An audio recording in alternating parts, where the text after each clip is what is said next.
Talk us through it. Through what the goal. I think Will passed me the ball, shot, scored.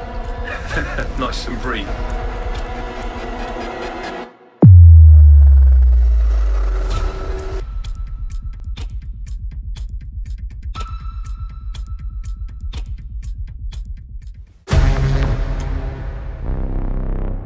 And we are live.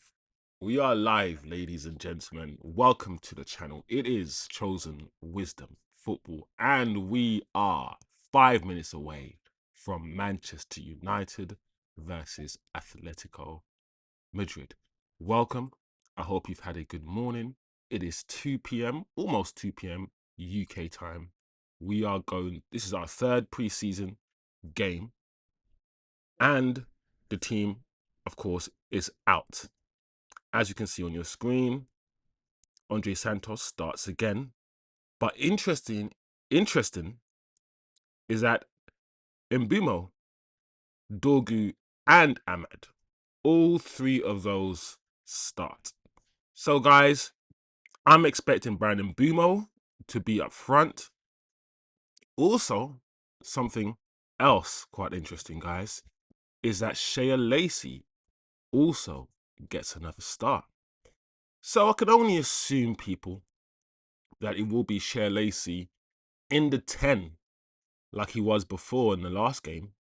Amad on the right, Dorgu on the left, Mbeumo up front, and of course Mount and Andre Santos in the double pivot. That's what I assume we're going to play. Maguire and Heaven will be the centre backs, and it's starting to unravel in the sense that I'm starting to realize, or come to the conclusion, should I say, we might start Maguire and Heaven for the first game of the season. This might be our centre back pairing for the opening game. We'll keep an eye on that. Luke Shaw starts again, and we have Lenny Euro once again also starting as a right back. And I remember, big up Acho, bro. How you doing, my guy? I'm looking forward to this game because this is a test. The first game we lost against Wrexham, we shouldn't have lost. We should be beating teams at Wrexham, but it was our first game of pre-season.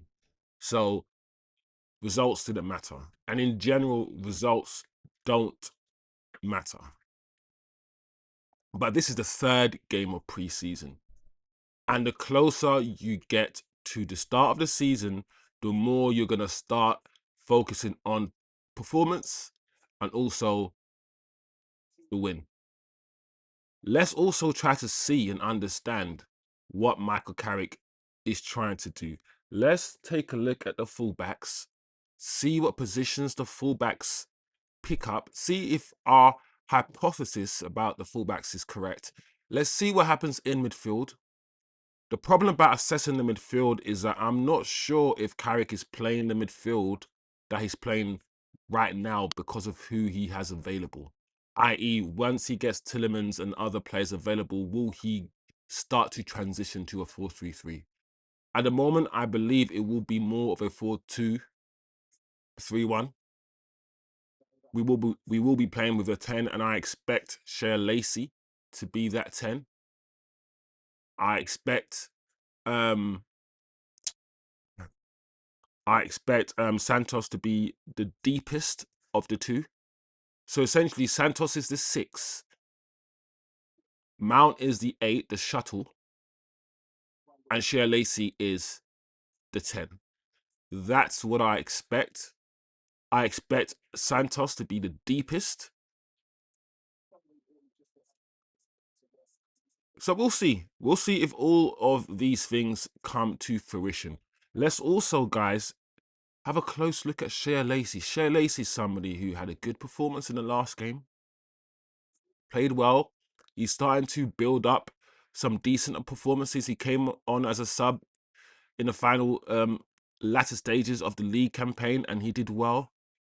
So 19 years old, Shea Lacey, he's beginning to turn heads. people are starting to notice his performances. They are. And he plays predominantly on the right-hand side. So the question really is, are Man United just okay on the right-hand side? Mbeumo can play there. Amad plays there. Shea Lacey plays there. And is that a reason why we're looking for a left winger? Because we don't have anyone, apart from Dorgu, who naturally plays on the left. Cunha's not actually a left winger. So let's see what Shea Lacey can do. This is going to be a big season for Amad. So I'm hoping Amad starts well and has a good half of football. I can only imagine Amad playing for 45 minutes. It's his first game back. The other players, they've had a longer pre-season, while at the same time, Amad was playing in the World Cup. And he's only had 2 weeks off. So you could argue he might be more fresh. So let me know what kind of game you're expecting, people. I need better performance now. This is Atletico Madrid.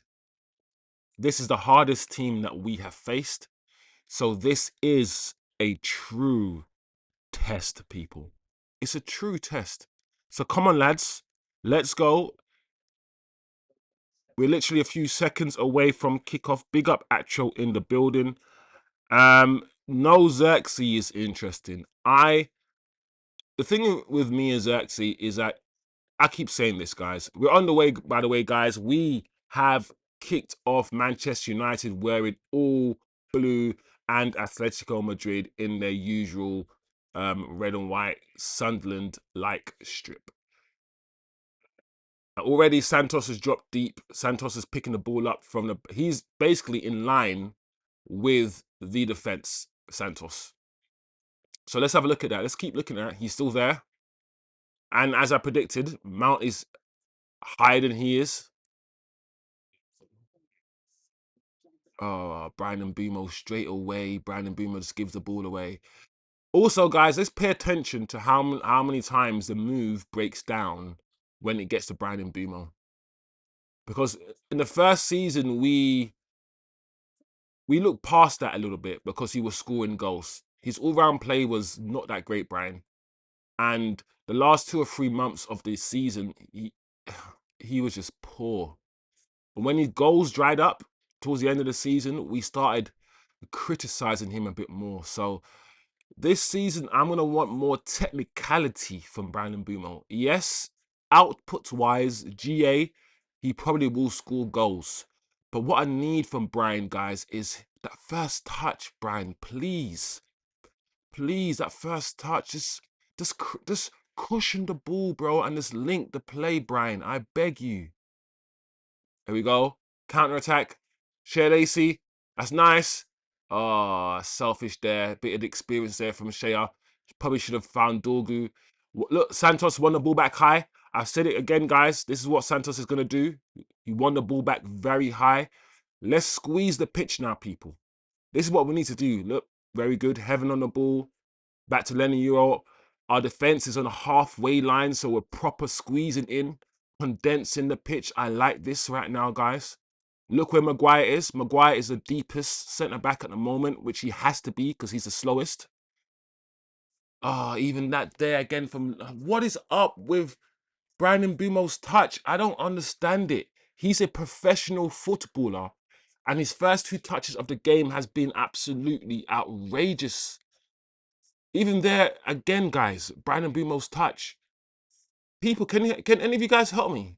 Why does Bryan Mbeumo have to have such a bad touch? And the thing is about me, the way I see football, guys, is that I look at a footballer's fundamentals before I can judge them in terms of goals and all the other things. I need to see the basics. And when I see a footballer just can't even control the football,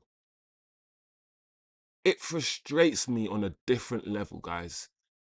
As I said before, it's like somebody who missed the first class, the class that teaches you how to add 1 and 1, but you want to go to algebra. Bro, you need to know how to add numbers before you go to algebra, bro. You literally have to. You can't add numbers together. You can't start learning about algebra and simultaneous equations. So I feel like guys who can't even control the football like that, I'm just like, oh, Bryan, bro. But before Bryan Mbeumo came, guys, what did I tell you guys? I said that he will frustrate us. He will be our Mo Salah. He will be somebody who's not aesthetically pleasing on the eye at all. Bryan Mbeumo is not that player. But Bryan will give you output. And if you can look beyond the aesthetics, then yeah. But then again, if you can't control the ball, imagine someone in a striking position right now who can actually control the ball and link play. Those two moves that broke down, and I said, pay attention to when moves break down and who breaks the move down. Twice it's been Bryan Mbeumo. Anyway, free kick to Atletico Madrid, guys. Big up the chat, smash the likes, people. 15 people in the building, smash the likes. 0-0 at the moment. Nothing's really happening of note, to be fair. First 4 minutes of the game, it looks like a handball from Mason Mount from the set piece, but it's not been given. So another corner to Atletico Madrid. Taken short. Oh, great ball into the box. Great goal. 1-0 to Atletico Madrid. Really, really simple goal. Really easy goal to defend. It was one of those crosses into the box that was aiming for the far post, but could easily sneak into the far post. And nobody touched it. It was one of those crosses where everyone left it, including the goalkeeper, and it snuck into the far post. Really, really stupid goal to concede. Really, really silly goal to concede, guys. Let's watch this again. Short corner. Shifted out his feet. Oh, Maguire left it. Why did Maguire leave it? I don't understand. Maguire just left it. Why did everyone... He could have headed it away. Guys, I know this is pre-season. You know, and I always say we must look at the performances more than the results. But this Maguire thing, this whole let's rewrite Maguire's story and make it and try to make it out that we weren't trying to get rid of him for 3 years. And now he's found himself as a starting centre-back in our team again, when we've been trying for the last 3 years to get him out the team. And being a box centre-back, i.e. a centre-back that, you know, is really good in a penalty box, that's his thing. So he should be headering that clear. I can't believe, guys, he ducked out the way. Maguire ducked out the way, people. He ducked out the way rather than heading it with his big head clear. And we know that last season, Maguire conceded 2 penalties in the space of 2 weeks or 3 weeks. One against Fulham, and I can't remember who the other one was against. I'm telling you, we'll never win the league with Harry Maguire centre-back.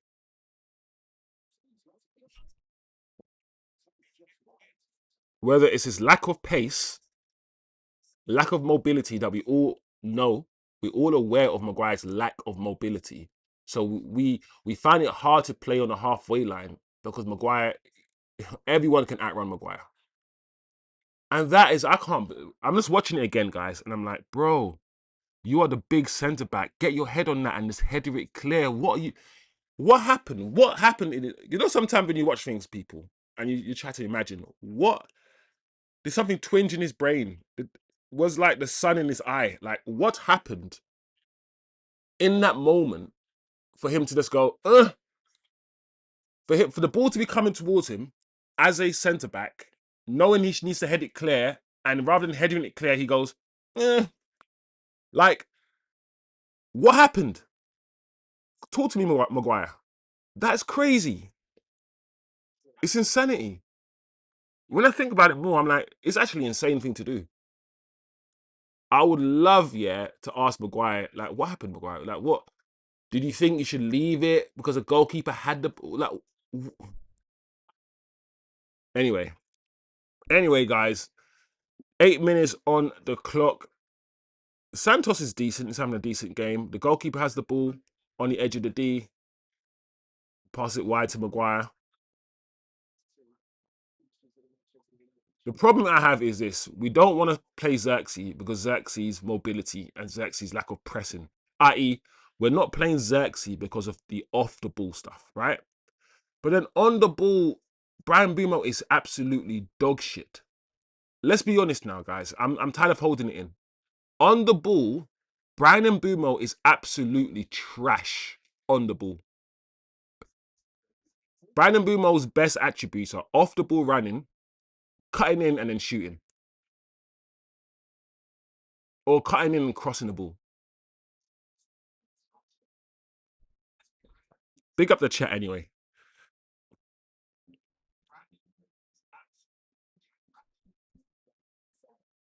Big up Tim in the chat. We're playing okay, Tim. We're playing okay. Amad into the box. Oh, unlucky Luke Shaw. Unlucky Luke Shaw. Can we pay attention in that moment right now, guys, and see where Luke Shaw is and understand it? Because I've said, let's pay attention to where Carrick ball now. Where are the fullbacks? And I've said again, I've noticed the fullbacks are very, very high. Luke Shaw is in the box, volleying the ball towards goal. And it wasn't a set piece. He was in the box in the middle of an attacking move. This season is going to be very interesting because if we are going to play the fullbacks that high, and it's clear that we're going to do that, guys. It's been happening every match in the preseason. We have to clock on now. And if we're going to do that, it means the number 6, the Santos, whoever plays at 6 has to screen very, very well if the fullbacks are going to go missing. If the fullbacks are going to go up the pitch. We're going to need intelligence. And when we run back to defend, we're going to have to somehow maintain our shape. It's going to be interesting this season. Corner to Man United. Ah, Lenny's header. Unlucky Lenny. Lenny's header at the far post went wide. It's one thing I want Lenny Euro to improve on, people. And I've said it before. I like Lenny Euro. Lenny Euro with the ball at his feet, as in a ball playing centre-back, absolutely fine. What I actually need more from Lenny is the ruggedness. That's one thing Heaven's got over him a little bit. Heaven's a bit of a bastard. You can tell Heaven can pull you back a little bit. He can tussle you, he can push you a little bit, leave a bit of elbow. Lenny Euro is very nice. Lenny Euro is more Rio, less Vidic. That's what Lenny Euro is. And I feel like if Lenny Euro just has that, that aggression. Be aggressive when you head the ball, Lenny. Don't be passive. That's the thing. That's the word for Lenny. Lenny Euro is slightly, just a bit passive at times. I've got no other complaints apart from that, but I love Lenny Euro. And I think he's got a bright future. Bright future.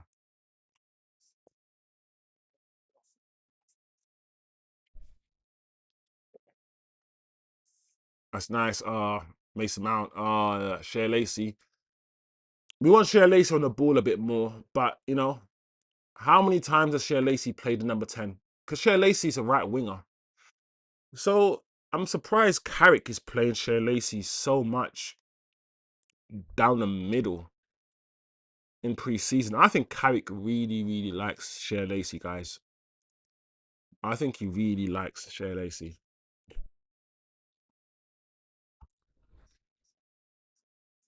Big up the chat anyway. Smash the likes, people.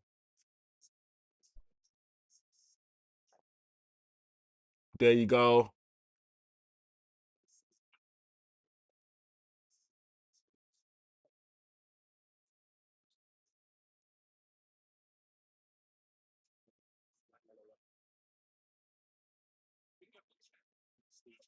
Well done, Amad. Well done, Amad. Interception.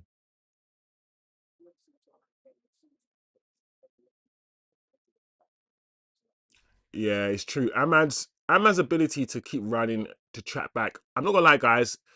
I do not want to see Bryan Mbeumo on the right-hand side, on the right wing. And it's difficult to watch Bryan Mbeumo play down the centre because he can't control the ball.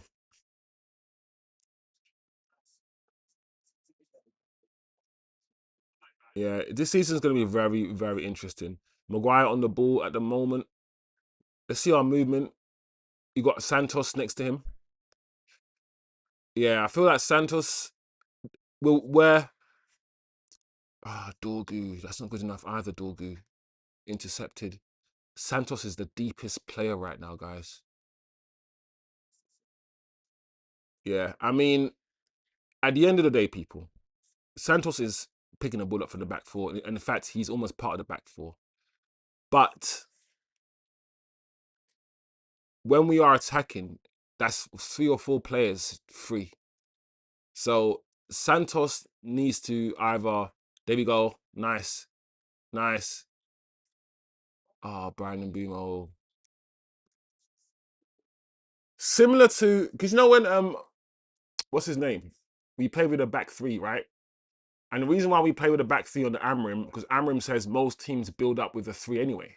So we are building up with a 3. The difference is that Amrim sets us up the way that we build up while we start the game and then go into a build-up formation.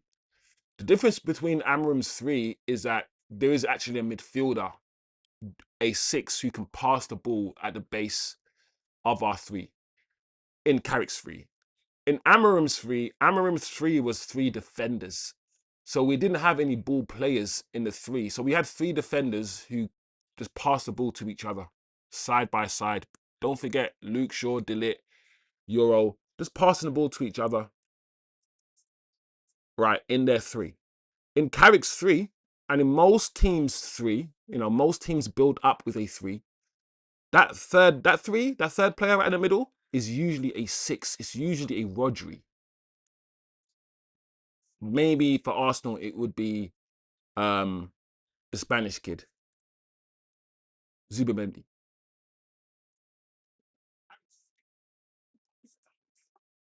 Amad's free kick deflected, saved by the goalkeeper.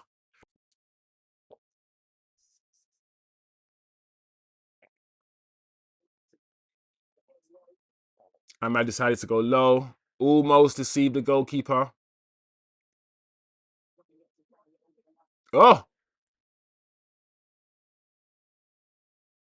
Look at Amad's pressing there. Look at Amad's pressing right there. Oh, that's what Xerxes can't do. What Amad just done there, around 16 minutes, guys.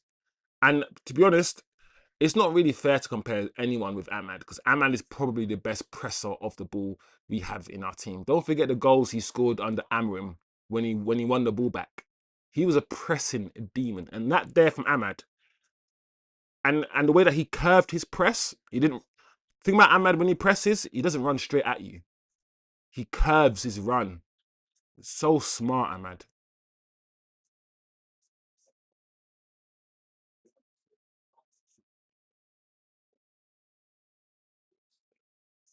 Yeah, it's a bit lazy, Amad. Also, I haven't noticed Share Lacey too much in this game. Like I said, I like Share Lacey, guys. I do like the kid, but I'm questioning whether this 10 role is for him. You know? I want to see Share Lacey and Amad switch as well. Share Lacey drift over to the right-hand side. Amad, drops into the 10. I want to see a little bit of that. Big up everyone. Smash the likes, people. Let me know what you're thinking of the game. We are 1-0 down, but we're looking at the performance. We're looking at the shape. We're trying to see what Carrick's trying to do so we can analyze the game. We're still pressing high. Look at that press there. Forcing Atletico back.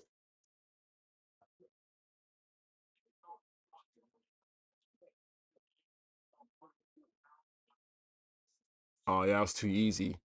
Way too easy. Atletico Madrid got out that press way too easily. We have to be careful. But we are also trying to win the ball back, as we did under Carrick last year. We're trying to win the ball back high. We need to get it right, though. I think in that press, I believe we overcommitted a bit too many plays there. Heaven, foul. Foul on Heaven.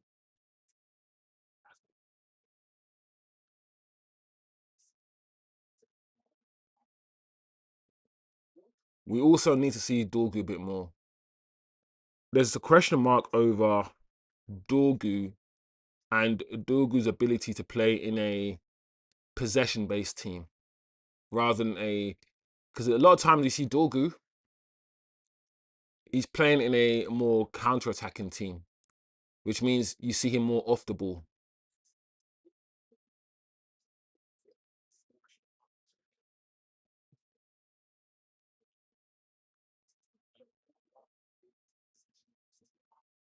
I will say that Shea Lacey, this first 20 minutes, is a lot quieter than he has been in the previous games that he has played.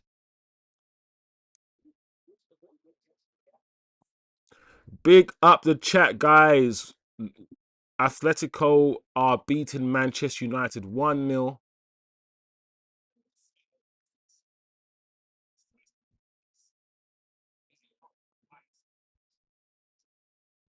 So we've literally pressed him with a 3. We got Amad. Where's Dorgu?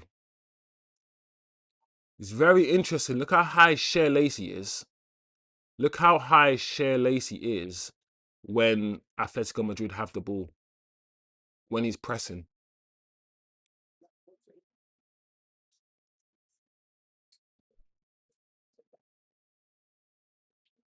Come back this way, Luke Shaw. Well done.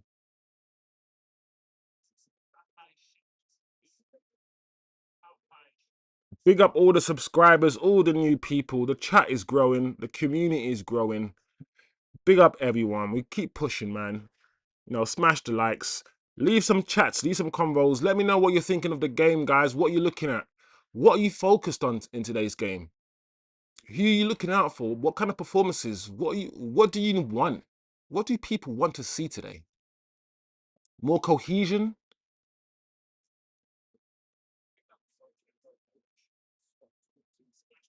Is there a certain player that people are focusing on today?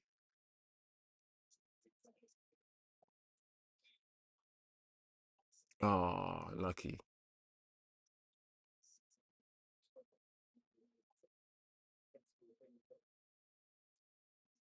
I'm not gonna lie, guys. I'm watching this game, and if this is supposed to be like, this is not our strongest team. There's no Cunha. There's no Bruno. There's no Kobe Mainu, who's a first teamer. Um, you know, and there's probably gonna be a few more to come in. And I'm not quite sure where Atletico Madrid are, but I'm not seeing Atletico ball out and ball us and pass us off the park here. You know, and we're not seeing amazing football either from either team. But we're not being outclassed in any way. That's nice. That's nice. Get it in. Get it over.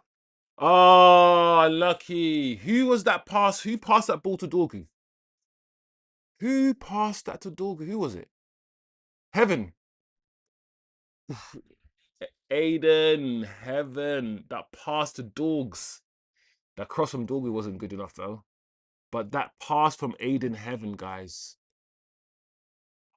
Very, very good, Aiden. We forget, guys, that Aiden Heaven was a midfielder. That's why he can pass the ball so good. That's why he's so comfortable on the ball. He's a midfielder. Turn centre back. Heaven, that's a foul, bro. I'm just singing your praises. You can't put your hand in someone's face, man. That's a foul.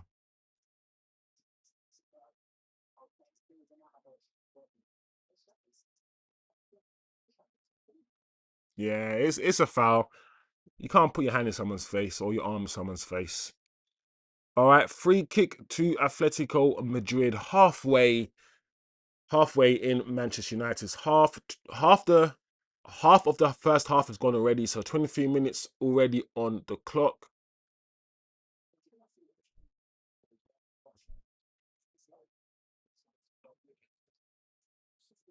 Big up half Gazzo. Half Gazzo's looking at Shea Lacey today, and hopefully some of Harry Amas. So half Gazzo, just looking at the youngsters today. Makes sense, you know, if you know what you're expecting from the more senior players, and you've seen less of the younger players, it makes sense that you're, you know, oh, there was a break on there. There was a break on there. Big up half guys, old man. Hope you're doing well, my guy.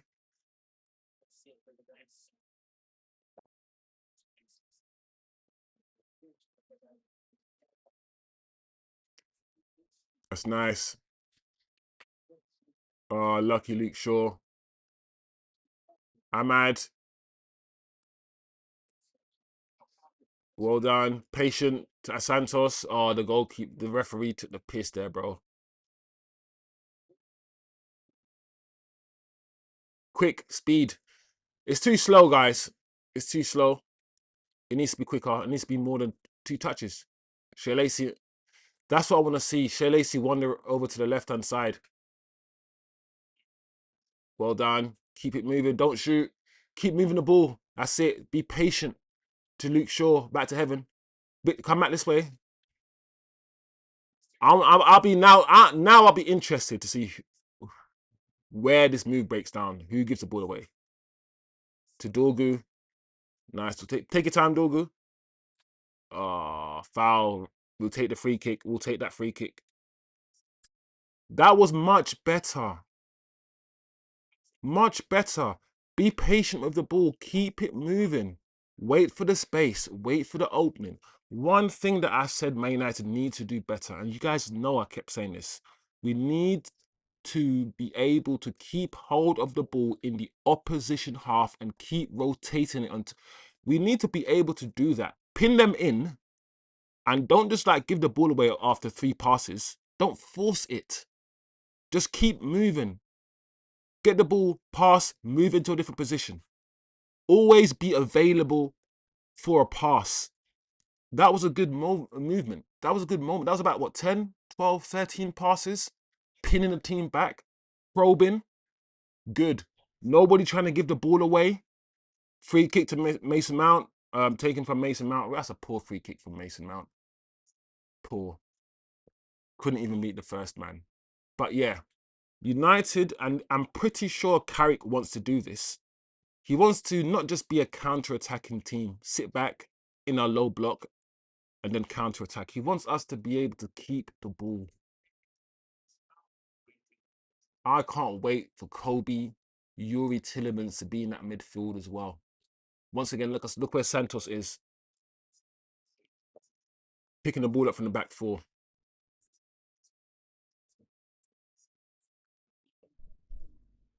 Look at him, punching it forward. Good pass from Santos. Back to Luke Shaw. Just keep building. No, I don't mind this, guys. I don't mind this. Just keep the ball. Be patient. Oh, Maguire, bro. Maguire, you have to come to your right, Maguire, bro. Maguire. Oh. Lenny, back to Lenny. Good boy. Go, Lenny, go. Bryan Mbeumo, touch. Nice. Oh, Bryan, bro. Oh, Bryan. Guys, what are we going to do with Bryan Mbeumo? When we start playing the more technical teams and he's just losing the ball from... I don't understand what happened there with Bryan. Can someone explain to me? He had the ball under control. He turned, he started running with it, and then he just... Is there something off with Bryan? Because I've complained about his touch and his technicality. And, you know, it's just going to be frustrating for me.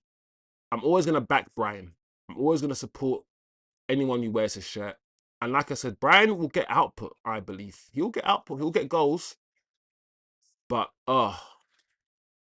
he will lose the ball a lot, guys. That's nice. Shea Lacey. Nice, unlucky. Much better. Do you know why that was much better? It was quick. No one was wanting to take 3 or 4 touches. It was like boom, bam, to Shea Lacey. Turn, cross. Look, cross the ball. Oh, unlucky Bryan Mbeumo. See, that's the. I want everyone in my chat to understand this. As rubbish as Bryan Mbeumo has been playing all preseason and for the last 2 months of the season, he almost scored just there. And that's the point I'm making. He will score goals. He will score goals while playing really ugly football. It won't be pleasing on the eye. But Bryan will score goals for you. Big up the chat, man. Big up the chat. Hope you guys are having fun watching the game. Hopefully not too stressed, people. Not too angry with what you're seeing. You know, it's preseason, our 3rd preseason game. There are a lot more players to come into the team. First team players, as well as potentially signings. First team signings. Nice, nice. Oh, Bryan, unlucky.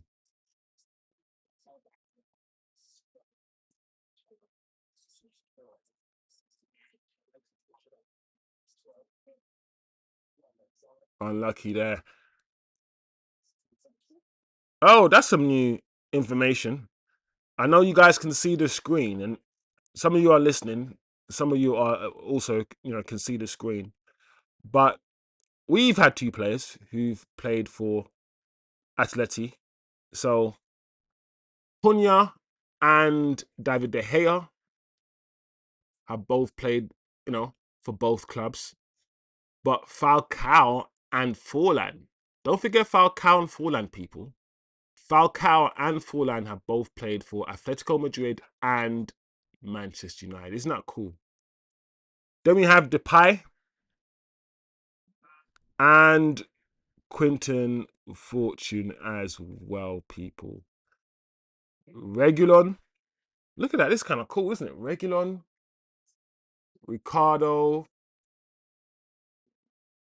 Yeah, a few players who've crossed over. A few players who've crossed over. Played for both clubs. Falcao, man. I wish we got a fit Falcao. The Falcao that we got, guys, he was a broken man. He was already glass. His knees were shattered, bro. Falcao's knees were absolutely shattered. And even then, he still scored some nice goals for us for the time that he was there. I just wish we had... Bro, I'm going to go and say this. I think Falcao was better for Atletico Madrid than Aguero was. I think if Falcao... I would go as far as say, yeah, Falcao, yeah. I rate Falcao maybe even higher than Aguero. And this might be a bad take, but Falcao's finishing, yeah. Falcao's one of the best finishers I've seen in my generation. He was a nasty finisher, bro. Clean. Nah, bro. I love Falcao, bro. Such a great player. Like I said, listen, bro. I might choose Falcao over Aguero. A prime Falcao. What are you guys choosing? A prime Falcao or a prime Sergio Aguero? Oh, Dorgu has to do better there, bro. I think Dorgu can pass. Could Dorgu get that in first time to Bryan Mbeumo? Speed of... See that from Dorgu, it's going to be a problem. And I know some of you guys want Dorgu to be a left back. But you see his running off the ball, his speed, his physicality. I've said it many, many times. If he can get the technicality right, he's going to be a problem. Because he's got the athleticism. Oh, finish! Unlucky. Because he's got the athleticism, the physicality. And he's starting to add the technicality. There's still a lot more to go for Dorgu. But those runs that he's making, yeah, that Tillemans is going to find him. And when Cunha starts making those runs as well, Tillemans is going to find him. Aiden Heaven's finding him. I think Dorgu will have a good season. He started hotting up towards the end of last season, Dorgu, before he got injured. And even if he's not playing every game, because I've never said Dorgu needs to play every game, you know, I think he'll have a good season, guys, Dorgu. I hope he does anyway. Mason Mount, Amad, Share Lacey. Go on, Amad. Amad's not looking for the ball.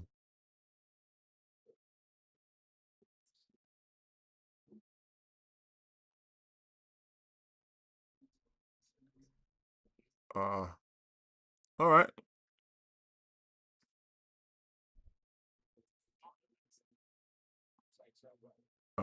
Lucky. Ref, foul on Ahmad. No, he's still down.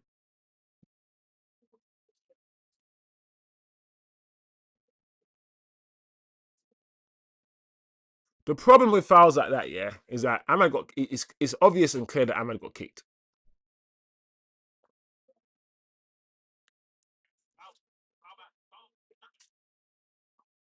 Yeah, that's a foul, man. I don't understand. Is this a season we're gonna have again? Oh man, he stepped on Ahmad's toe. Is this a season we're gonna have again where the flair players are not gonna be protected and fouls are gonna be allowed? Guys, please, I don't want another fighting WrestleMania wrestling football season, guys. I want a tech season this season. And that's the thing, we need to understand, we will find out very quickly what kind of season we're gonna have. The first week, we're gonna see what the referees are on. We're gonna see what they're gonna allow at corners and what they're not gonna allow at corners. We're gonna see very quickly whether it's gonna be a Royal Rumble, SummerSlam, WrestleMania season, or if it's gonna be a football season. Because last season, let's be honest, the football on display was atrocious, and it got to a point where it was just corner boys, own goals, set pieces. It was this ugly, the ugliest football we've seen in the Premier League for a long time. And people started fighting. Royal Rumbles in penalty boxes, no technical football, or hardly any. So I just hope next season that we've guessed right and we've flooded our midfield with technical ballers rather than pace and power. If we don't want to get the Balebas and whatnot, and we want to go for the Tillemans and a bit more technicality, I hope we get that decision right, and that's where the league is going. Because at the moment, Man City are. Just talk us through it. Through what, the goal?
And we are back. Apologies for that, guys. some issues with the camera, but we are back. That's a little clever turn there by Dorgu. Foul on Dorgu there. We'll take this free kick. Let me quickly touch base with the chat. Big up everyone who's watching, who's joined with the watch along. Smash the likes, people. Drop some chats, man. Drop some chats, your opinions in the chat, bro. Oh, lucky. Lenny Euro again. Don't worry, man. Lenny, think about Lenny Euro. I gotta keep reminding myself that 20-year-old defenders don't play for top clubs. Like, you usually send them out on loan, like a Saliba, many times again. So when I see like Lenny Euro and Aiden Heaven, 19, 20-year-olds playing for Manchester United, I I just have to remind myself that, these guys are babies and they're playing centre back, and you have to be a mature person to play centre back. Playing centre back is about positioning. It's about um conversing. You got to speak to your teammates. Oh, Lenny Euro. Oh, unlucky guys. Yeah, playing centre back is about communication. It's about positioning. It's about discipline. It's about so many things, yeah, that you learn in time. It's about so many things that depend on experience, and that's why you never see 19-year-olds centre back for Real Madrid. When have you seen a 19-year-old centre back for Real Madrid? 19-year-old centre back for Barcelona. You don't really see that, guys. You don't really see that. Corner out to Man United, but very easily collected by Atletico Madrid. Counter attack as well. Lookman.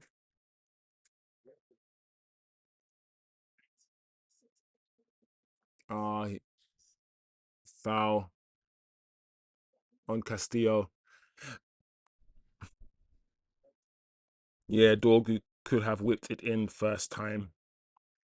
Are you guys happy with what you are seeing right now? What are your concerns, if anything? I'm liking the three, you know, set up or build up from the back with Santos. I do think that when we do want to attack, we're gonna have to give up on that three. One of these players. There we go, Dorgu. Oh, Dorgu, bro. Come on, we are wasting. I've also noticed that our decision making, we are wasting these opportunities, these attacking opportunities.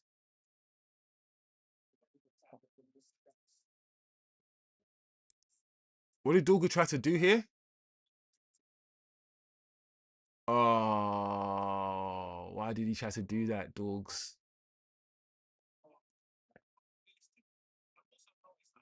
Oh, lucky Amad. I want Amad to go on the outside a bit more, to be fair. Just be a bit less predictable, Amad. Go down the outside a bit more and just drive that across. That's what Patrice Ever used to do. Don't think. I remember, guys, on the left-hand side, Patrice Ever used to frustrate me sometimes. Because Patrice Ever used to just get in a good position and he would just fire a hard cross, just fire across the ground. I'm like, Ever, pick someone out.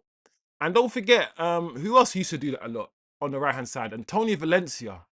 Oh yeah, Antonio Valencia. He does do that little dink cross, Antonio Valencia. He used to get to the byline and just chip it. No like force, no whip, just dink. And sometimes Antonio Valencia would get to the byline and just fire the ball across the goal. And I'm like, bro, are you actually picking someone out or not? It used to frustrate me so much.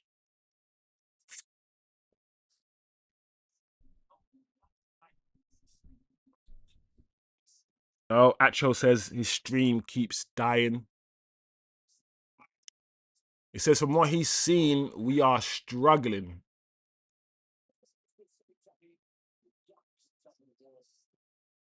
What was Maguire doing there again? Maguire is acting funny, guys. I'm not gonna lie. What was Maguire doing there, bro? Crazy. From what I've caught, we are struggling. I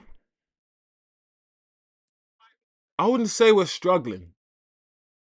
I would say it's an even game. I would say that they're not playing better than us, or we're not playing better than them.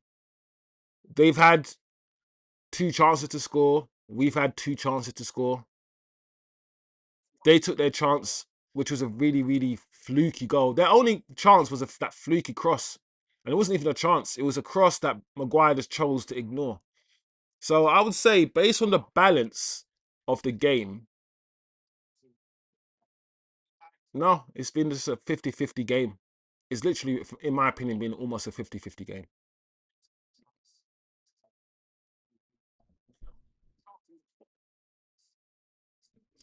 But it depends, guys. Are you watching? Are you looking at performance? Are you trying to figure out? Are you trying to understand what Carrick's doing?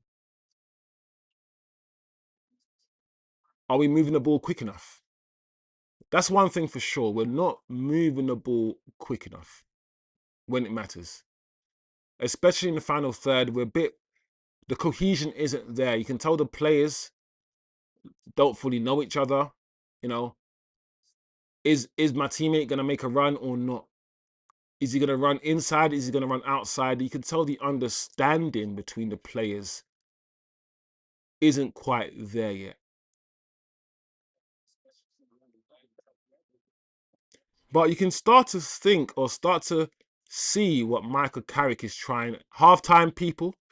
Halftime whistle has blown. It is 1-0. But are you focused more on the result or on the performance? Pre-season is a time for us to take a look at things, dissect things, and try to figure things out before the season starts. Has Santos done enough for you in that, 6th position to start the season as the 6th? Because Kobe was the one who was doing that role for us last season, while Casemiro was a slightly more forward. Casemiro was the shuttle. He was essentially the Mason Mount role today. Has Bryan Mbeumo impressed you guys? I've voiced my opinion throughout the game on Bryan Mbeumo's performances. If you are familiar, if you are a friend to this channel, you will know that I've said many, many times, and I'll probably keep saying, the ball will hit Bryan Mbeumo's shin. It will ricochet off him. It won't look pretty. His fundamentals aren't the nicest. He will frustrate and continue to frustrate, and he has done. But he will score goals too. And it's just maybe something we need to deal with. I'm not going to say anything more or anything more negative than that because it is pre-season. But I'm starting to, for where we need to be, and I know some people are starting to put pressure on Amad. I'm surprised people haven't put pressure on Bryan Mbeumo. That's all I'm going to say. I don't think they should. But considering that people are applying pressure onto Xerxes and people are applying pressure onto Amad, I'm just surprised that Bryan Mbeumo, there's no pressure applied. But like I said, if you score your goals, get your GA, you get a bit more grace. So I'm becoming slightly concerned with Bryan Mbeumo, especially if he's the one that's going to be picked as the striker. I'm starting to become more bought into the idea of Cunha potentially being that false 9 striker. Amad on the right and Dorgu on the left. Shea Lacey today. Shea Lacey in the first half. And I like the kid. He's only 19.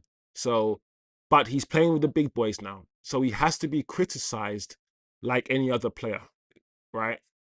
He didn't have the best game or the best half, but he tried. He was popping up in certain spots. The thing about Shea Lacey that I like is that he looks like a player that is comfortable playing wherever the grass is. So wherever there is grass, he will play there. And I like that about Shea Lacey. He was a bit quiet today. I'm also surprised to see, Carrick starting twice, 2 games in a row in the 10 position. That's been a surprise. That's been a surprise, guys. The defense, Maguire's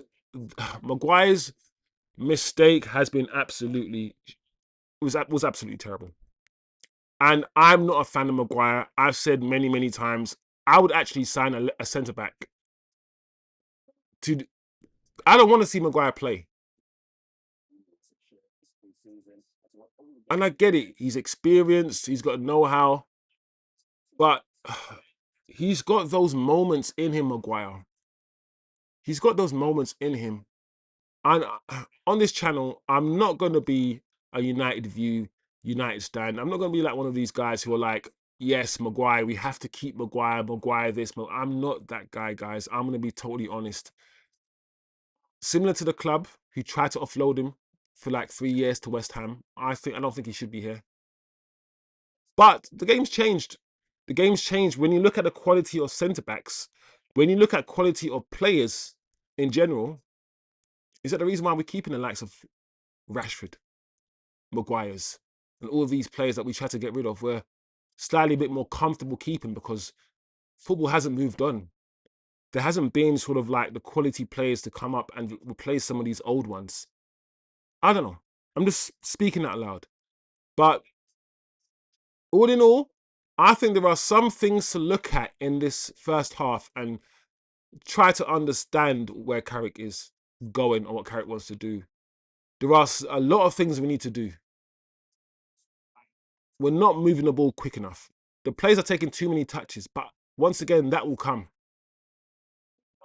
That will come. Anyway, guys, big up. I'm going to go on a literally 2-minute break, go into the toilet for a second, and I'll be back for the second half. Big up yourself. Smash the likes, guys. And yeah, I'll be back in literally 2 minutes.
And we are back for the second half. I haven't been paying attention to any changes. It looks like it might be the same team, guys. Amad is off. So Amad is off, definitely. What other changes have been made?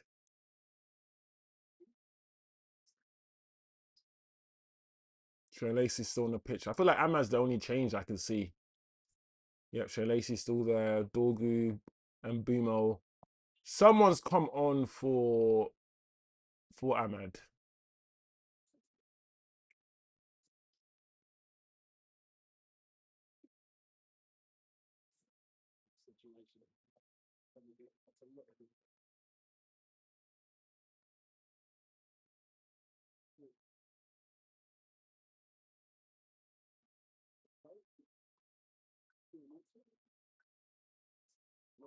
Well done. That's really good. Well done by Atletico. They got out there really well. Just passed the ball. Oh, that's not good, Santos. Bit clumsy there, Andre Santos. Big up the chat. Let me see what Acho's saying. The goal came from the cross, but we haven't really sustained possession like that. Yeah, I agree. The counter press and winning the ball back has been good. Yep, I agree with that one as well. Lack of clinicalness. Yeah, we're not when we go forward. We're not clinical. We're not decisive with what we're doing. Yeah, there's not a lot of patterns, and that's the thing. There's more to come. Surely, you can only hope or assume. Lenny Uro.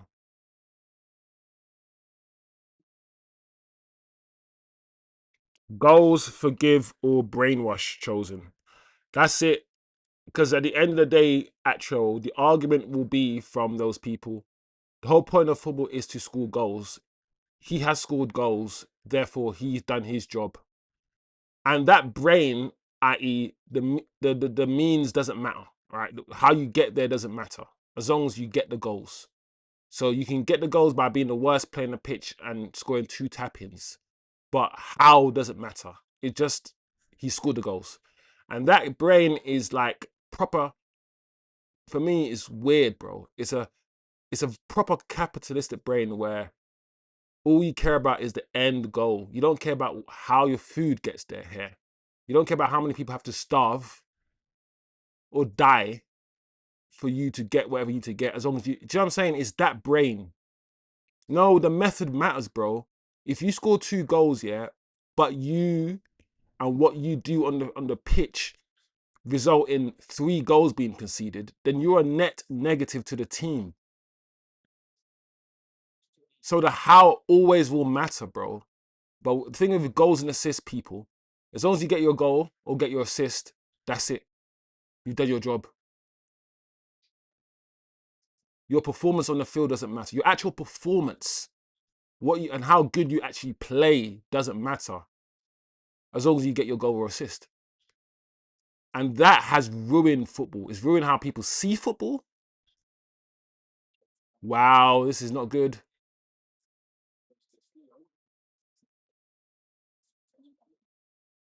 Wow. Atletico almost carved us open there.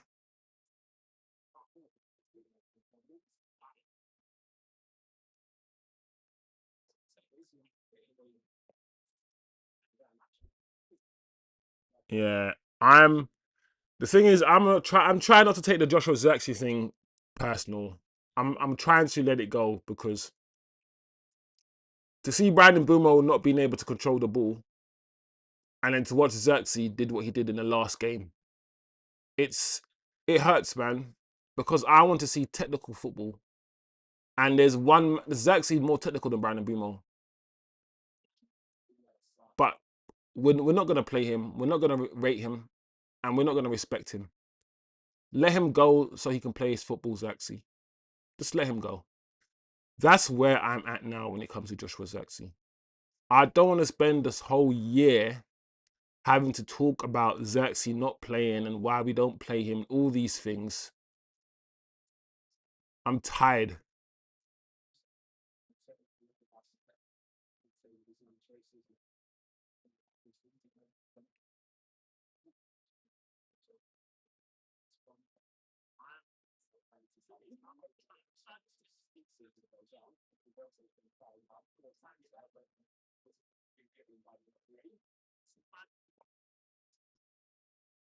Yes, Santos again winning the ball back high.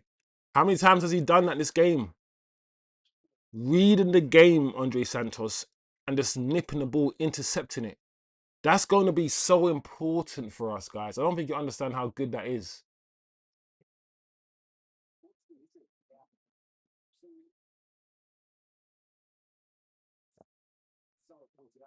And he came and he just ran through the player, bro. Just give me the ball. That's so good, guys. It's so good. Because that's what Declan Rice does for Arsenal. Just give us a ball back so we can just keep pressure. This is what we need to do. We need to see more of this.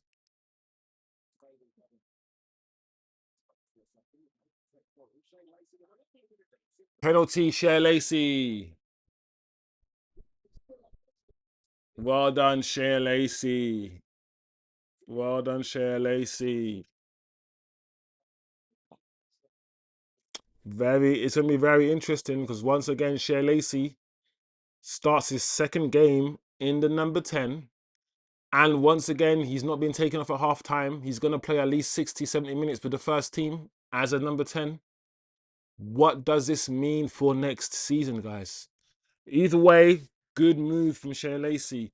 I like Shea Lacey because one thing is clear about Shea is that he's sort of like small stature. Yes, in the Premier League, he's Amad-like stature. But the way that Amad was fearless, Amad is less fearless now. One of the issues with Amad is that you could tell he's not fearless. When he was young, he used to go left, he used to go right. And now he's a bit rigid, a bit more rigid. Shea Lacey, he's young. He goes left, he goes right, he goes where the space is. He's unpredictable. I like that about Shea. I like that. Anyway, penalty, Bryan Mbeumo steps up and scores. Well done, Bryan Mbeumo. His first goal of pre-season. Third game, but first goal of pre-season. Bryan Mbeumo has scored. Well done, Bryan Mbeumo. Very nice penalty. Sent the goalkeeper the wrong way, bottom left, or the goalkeeper's bottom right. 1-1. He's got his goal.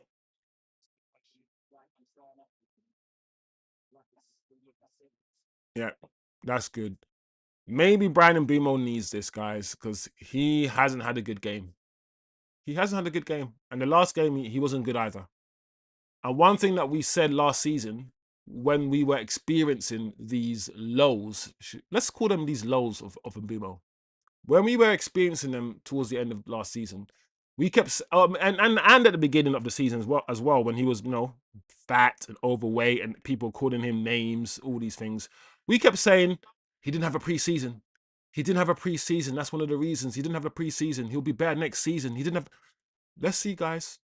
Let's see. Bryan Mbeumo will be one of the few first team players that will have a full preseason under his belt this time round. So we'll see if a full preseason helps Bryan Mbeumo.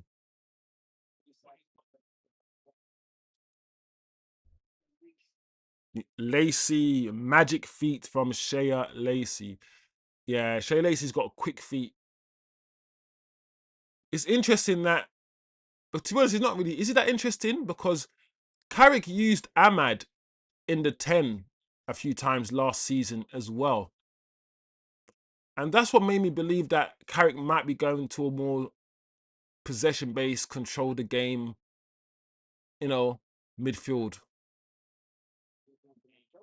Because if he was willing to play Amad in the 10 last season in a few games. Playing Shea Lacey in the 10 today. Very, very interesting, guys. I can't wait, people, to find out what team we start in 3 weeks' time. Anyway, I feel like this result is, more of a reflection of the game. 1-1.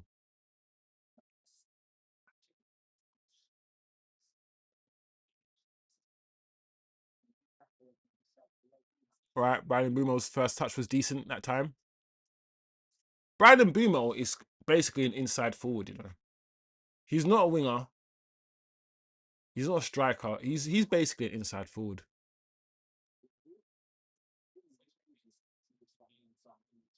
Oh, look at that ball from Santos. Oh man, who's who is that player? Who's number 38? That first touch was crap. Oh, it was Shea Lacey. Shea Lacey, bro. Of course it's Shea Lacey. It wasn't even 38, it was 46.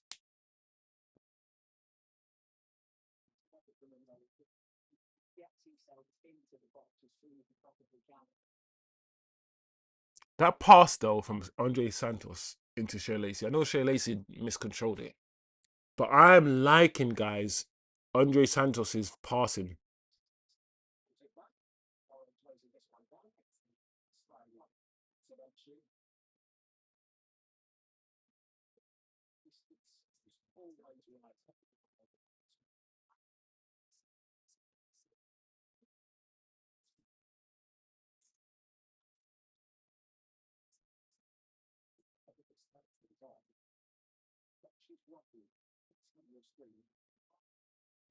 Well done, Lenny Euro.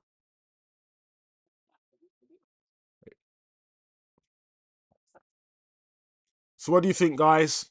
Another 60 minutes, or would it be slightly more?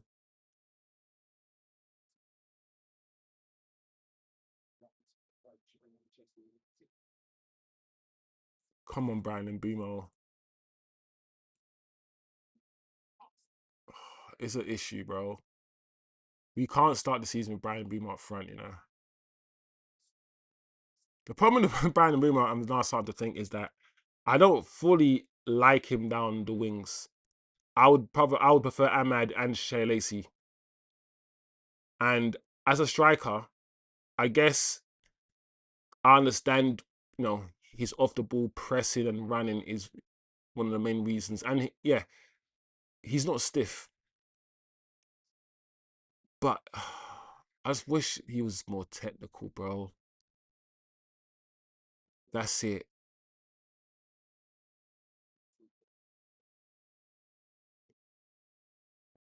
That's the thing about buying players for a certain system, because Bryan Mbeumo and Cunha were bought for Amorim's 2-10 system.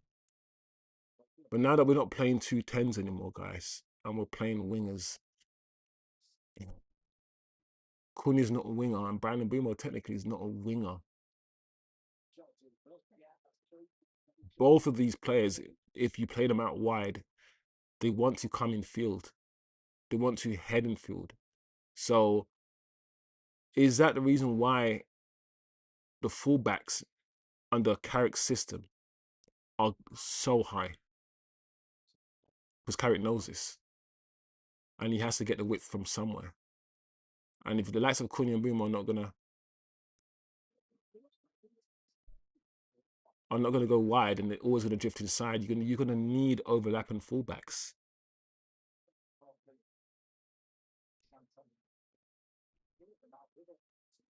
Aiden Heaven's so comfortable. He's growing so much into the game, guys. Aiden Heaven comes across as a footballer similar to Saka, that he absorbs. When you're talking to Aiden Heaven, he comes across as somebody, he listens and he takes in what you have to say. Because he's improved, and you can clearly see that he's improved. He's so much more comfortable now, Aiden Heaven. It's weird because he's only 20, but I'm okay with him starting to see. Oh, look at Shea Lacey and the ball. Oh, you got to do better than that, Shea Lacey. You did a hard part. You did a step over. You got past your man, bro. That's one thing that Shea Lacey can do. And I want Amad to do a bit more. Go down the outside, bro. I'm not asking you to use your right foot to cross the ball in. I'm saying do a step over and go down the outside. That's all. I like that from Cher Lacey. Big up the chat, man.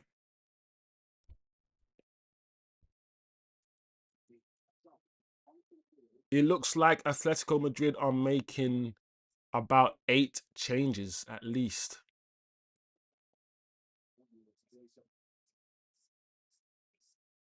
United aren't making any changes yet. I wonder what Carrick thinks when he sees Bryan Mbeumo's touch and whatnot. He keeps playing him. You know, we've been watching this the whole season.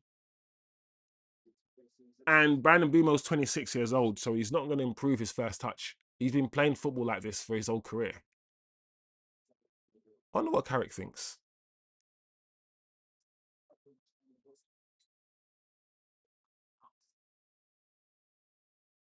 Also, one thing I understand, guys, is that the demands that we have on our players will keep increasing. You know, when we just want to finish in the top 10, the demands on our players aren't that high. If we just want to finish in the top 5, you know, our demands are not that high. But we finished third last season. We're going into the Champions League. And ideally, we want to finish higher than third next season. So the demands on our players now are higher. So where I would look past certain things last season, I might not look past those things this season because now I know that our goal isn't just to finish top 4. Our goal is to do more, which means our expectations higher and our demand is higher.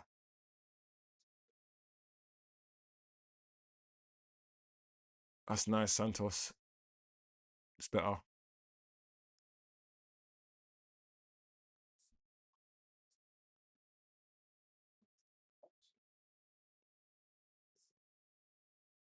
Don't foul him.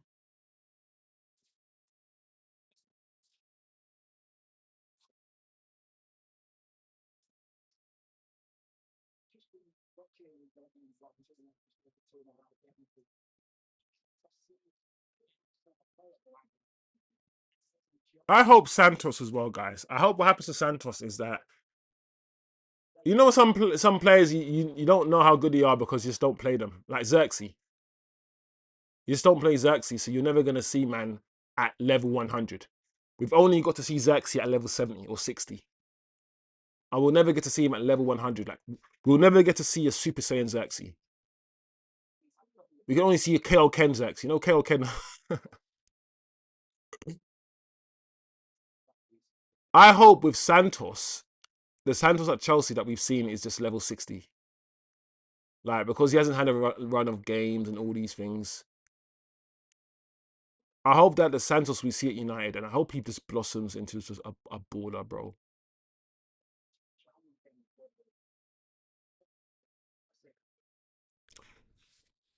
As usual, the second half is starting to go away, guys. It's starting to get away. Atletico have made about. Do you know what? I reckon they probably changed up almost all their team in the second half. We have only made one change.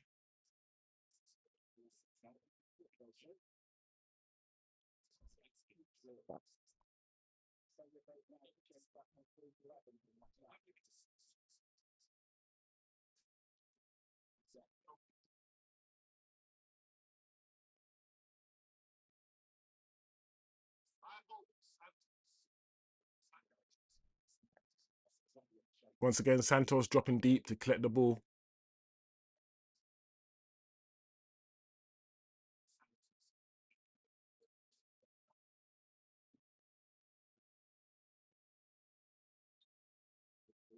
Dorgu defending the ball well there.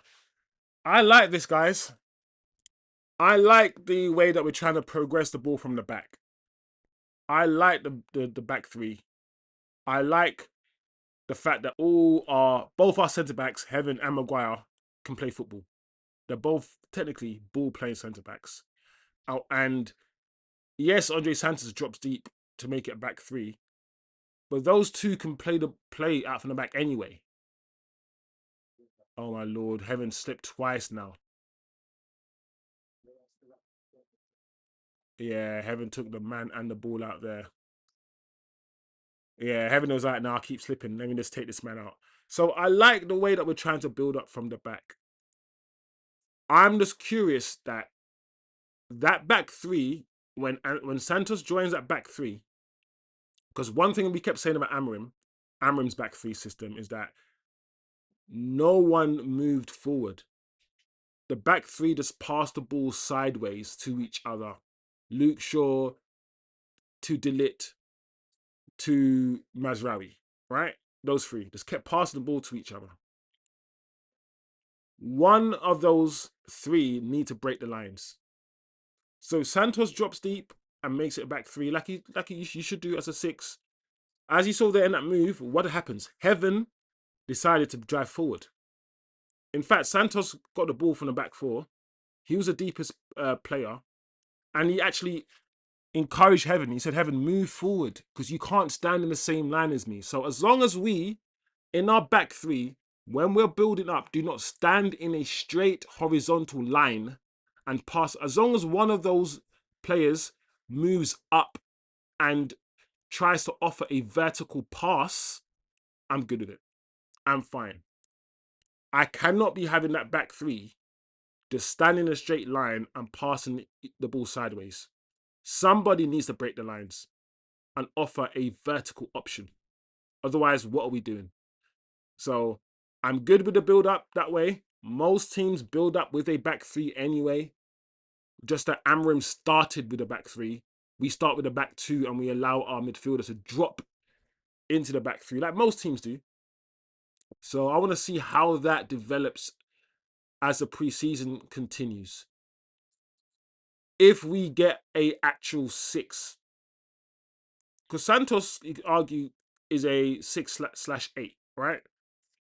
If we get a Sander Berg, if we get a Chouameni, whoever the six is, they will need, time in that position.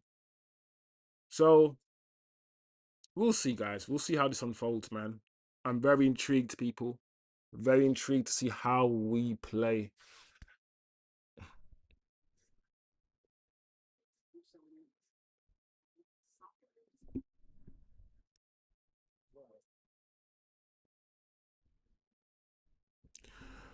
Unlucky Heaven. If this is a sign that Xerxes goes, I accept it. As you said, Chosen, keep it pushing.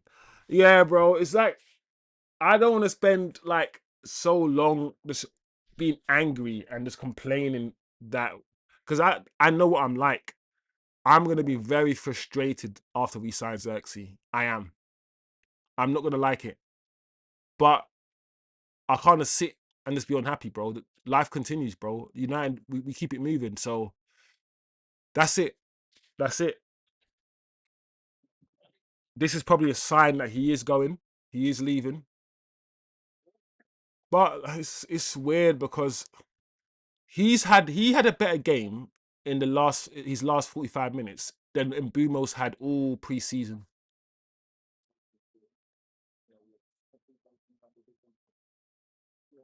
Anyway, free kick to Atleti.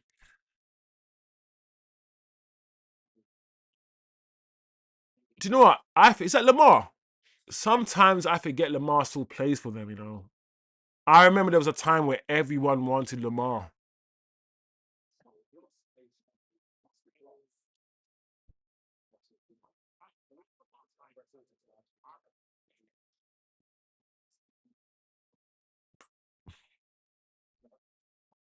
Yeah, it is Lamar, man. Bro, there was a time where everyone wanted this guy, bro. I don't know. Sometimes I feel like Atletico Madrid, yeah, isn't the best suitor for everyone. Not everyone, I think, can go to Atletico Madrid. Simeone plays a certain brand of football, and you have to pay attention to the brand of football Simeone plays. Not everyone can go to Atleti, man. What the hell happened to Lamar? Xerxes coming on. Euro broke the line, but no one roaming but Mbeumo. I just think, imagine if Mbeumo was more techie. He would, like, with all the running that Mbeumo does, all the area that he covers, the hard work, the tracking back. Imagine if he was just as techie as Amad. Or imagine if Amad was as physical as Mbeumo. Switch it. Imagine if Amad, as techie as he was, yeah, had Mbeumo's boisterous, just, you know.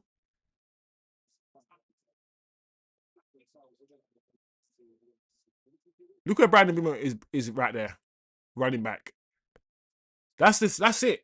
What we saw just there, 70 minutes and 30 seconds when Bryan Mbeumo ran. That is it. That's why Bryan Mbeumo plays. That right there, off the ball. Xerxes is not. You're not finding Xerxes there. And as soon look where he is now. He's back up front. He's back up front, and that's why he plays. Not because of his tech. It's because all the off the ball stuff. And listen, the off the ball stuff is important. And Bryan Mbeumo is very good at it. You have to listen. We have to analyze things. Give people their props.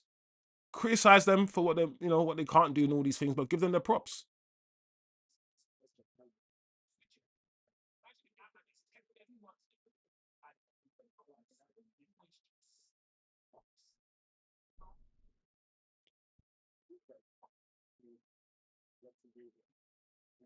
Great ball.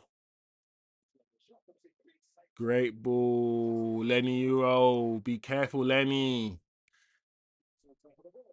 Be careful, Lenny. I understand what Lenny Euro tried to do there. He tried to anticipate the pass, but be careful, Lenny.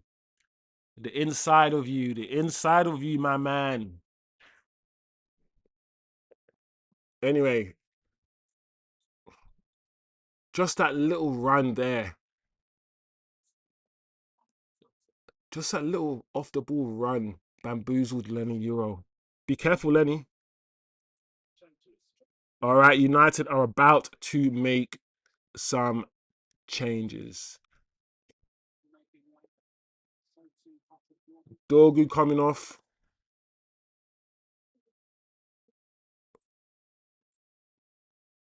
Shaw's coming off.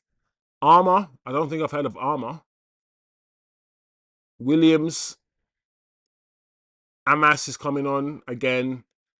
And Xerxes is coming on.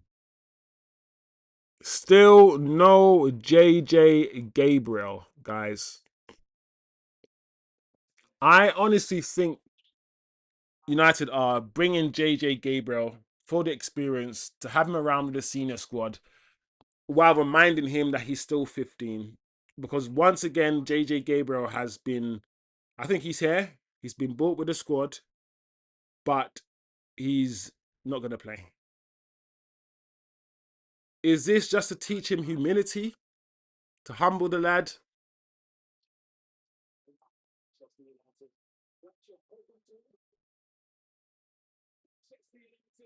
One great goal, 2-1. 2-1 to Manchester United. I didn't react, guys, to this goal because I saw the goal coming. It was a mistake from Atleti. We pounced on it, capitalized. Our press, in fact, we've said this, our press has been decent. One thing that we've done decently well in this game, guys, our press has been good. And look, it was Zex who started the press. Well done. Almost didn't score it, Almost didn't score it. Anyway, 2-1 to Manchester United. Put across Jack Fletcher and Bryan Mbeumo with his second goal of the game. Very simple goal, guys. We won the ball back quite high up the field. Jack Fletcher crosses it into Bryan Mbeumo, who bundles it over the line. It wasn't a clean finish. Almost missed, actually, but he bundles it over the line. 2-1 to Manchester United. How do people feel now, guys? 2-1 to Manchester United against Atletico Madrid, a Champions League team, a team that should be in a better place than us.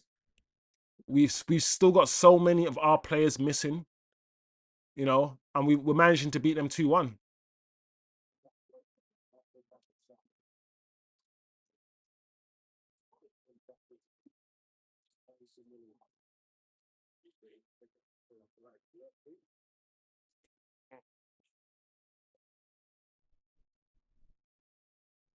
All right, so Xerxes on the field now, people, which means Bryan Mbeumo's gone back over to the right and Williams is on the left.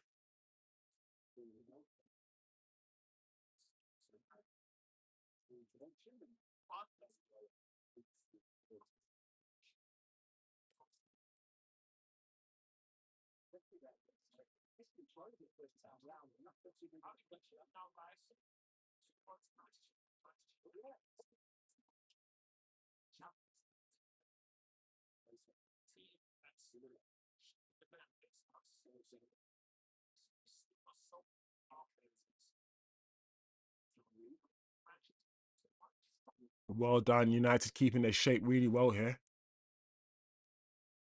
Let's see if we can force Atletico Madrid backwards. Well done.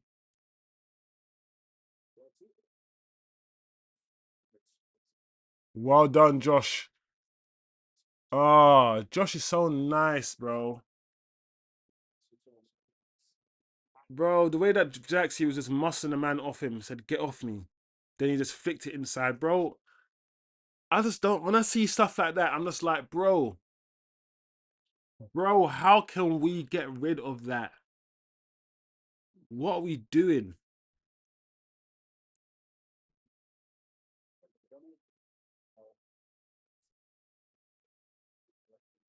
Anyway, we go again, guys. We go again.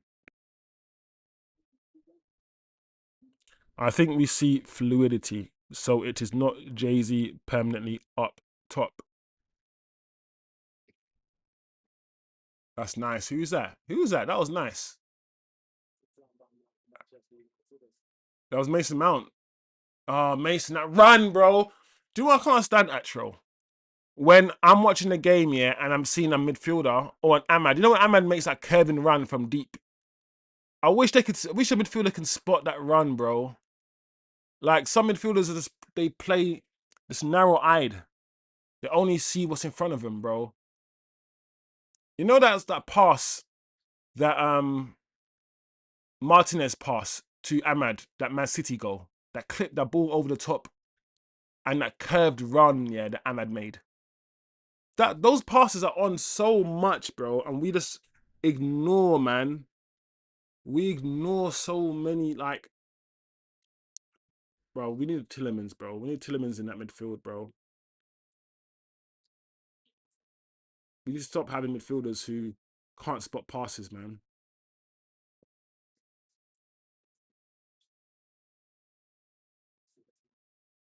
Look at Andre Santos never loses the ball, you know.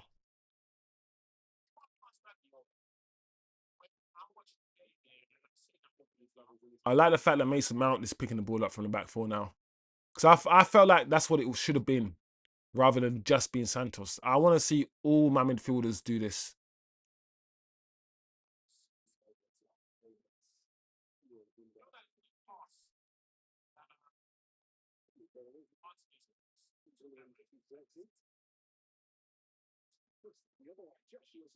Unlucky Joshua Zirkzee.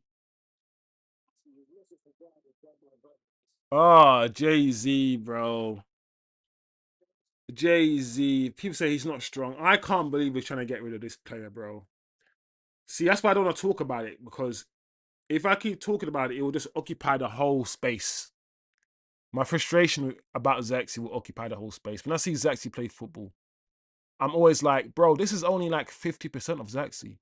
We've never even seen 70% of this guy because we don't play him. I always think to myself, imagine, yeah, look at all that what we've seen from Zexy. Imagine that, but times two.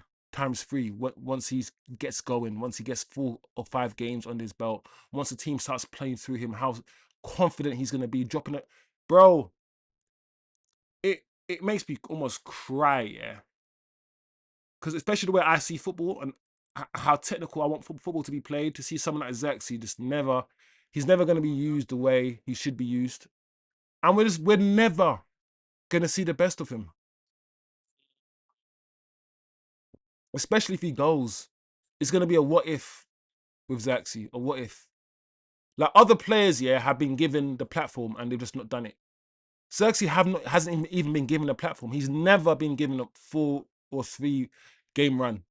And when he did get 3 game run, he started sourcing. Don't forget, at the end of the season after last season, before the European final against Tottenham, he was our best player. Before the Tottenham European final, we were saying, oh, please, Xerxes, get back fit. Because we didn't want Højlund. We were scared. And Xerxes was injured, and I think we started. Who did we start in that final? I can't remember. I mean, it might have been Højlund. Maybe it wasn't. But I remember how many fans were saying, please, Xerxes, please get back fit so we can beat Tottenham. I remember it, man. Bryan Mbeumo is coming off the field after scoring his 2 goals. His penalty was well taken. And, of course, his second goal, quite a fortunate goal for Manchester United, but he scored nonetheless. He's a Man United player, so as much as I've criticised him in today's game, we've got Bryan Mbeumo, and he's going to be here for a while. So I just hope that he just focuses the next few weeks on his first touch, on his... Here we go, JJ Gabriel's back. He's coming on. Finally, guys, we're seeing the young kid. This is his first senior appearance, right? So JJ Gabriel is on the field, and so is Jim Thwaites, guys. So for the next 9 minutes, we will be on JJ Gabriel watch. Let's see what this kid can do, guys. I'm excited, very excited. Big up the chat, man. Let me know how you feeling, guys. Let me know. Talk to me. Big up Atro in the building. I hear you. Lack of vision from Mount. But to be fair, Atro, we've also seen Mount pick people out. We've seen Mount pick people out. But yeah, that there from Mount, yeah, when I saw that run, I was like, oh, bro, that run is on.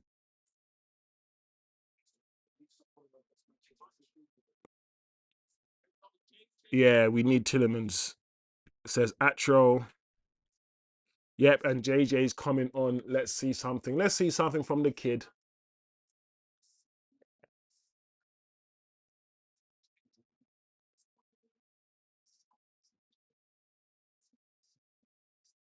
Look at little JJ. Look at number 77. He's already getting drawn to the ball. Come out this way, JJ. Yeah, man. Where is he going? Where is he playing? He must be playing the 10 role, right? Oh.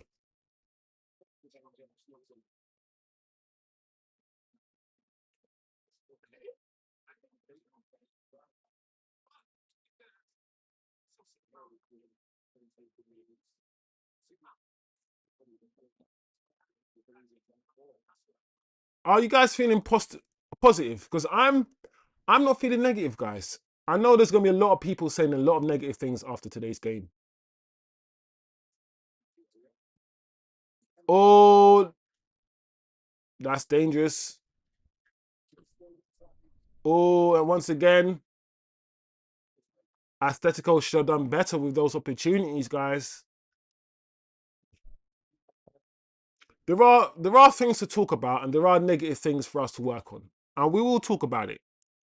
But overall, our third preseason game, still not everyone back fit. We're still trying to get everyone match fit, still trying to get our rhythm, trying to get consistency, trying to get cohesion so the players understand each other, understand what Carrick wants to do, so we as a fan base, as a channel, can understand what Carrick is trying to do. Because everyone keeps saying, what is Carrick ball? So Carrick is implementing his... Why is JJ Gabriel limping, bro? Nah, we can't be having the kid limp, man.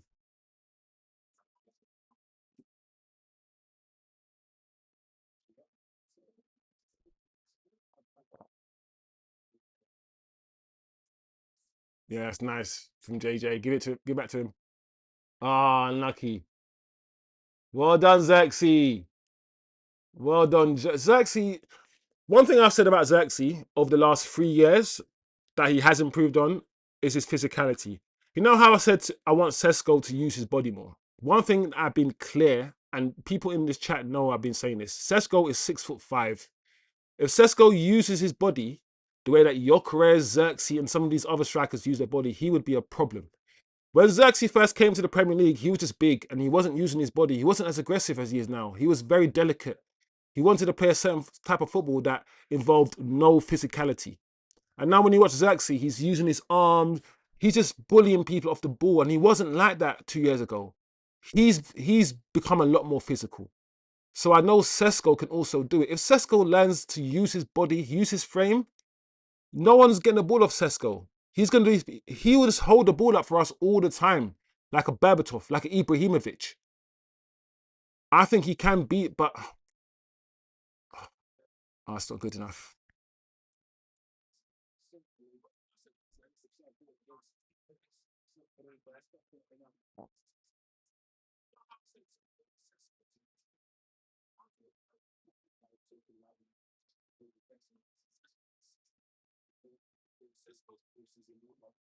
And and the people who are going to be negative about today's game, what are they going to be negative about? Because I do have some criticisms. I have some things that we have seen that we know that we need to work on. But overall, it's been a good run out, guys. It's been a decent run out.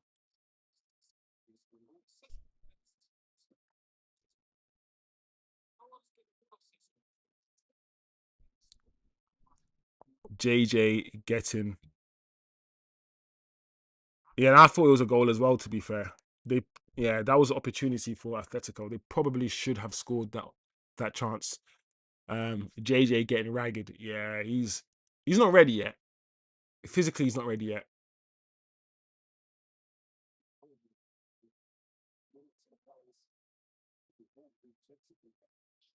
Unlock. And also, the myth that Joshua Xerxes isn't quick, yeah, is a lie. Because Joshua Xerxes, yeah, is a player that once he gets in his stride, I think we need to use our words. If you're telling me that he doesn't have the acceleration, as in he doesn't get to a top speed quick, well, yeah, neither does Usain Bolt. Do you know why? They've got long legs. But once their legs get going, once Xerxes' legs gets going, he's quick. He's not slow. He can move. He just doesn't have that rapid acceleration to get past you from a standing position. And I don't really have that. I'm 6'5" myself. I used to when I was smaller, but not anymore. I'm a big, tall man. I don't have that acceleration. But once I get going, once I open up my legs, you're not catching me.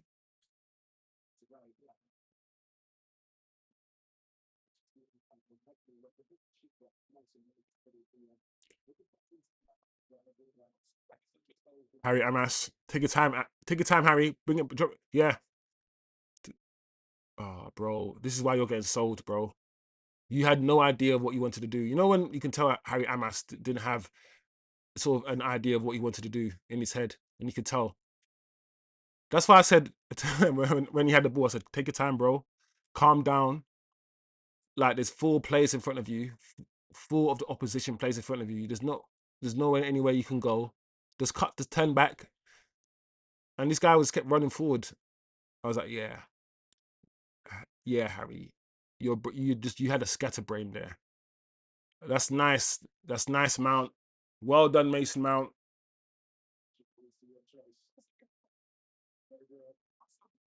Ah, JJ just wanted to shoot, didn't he?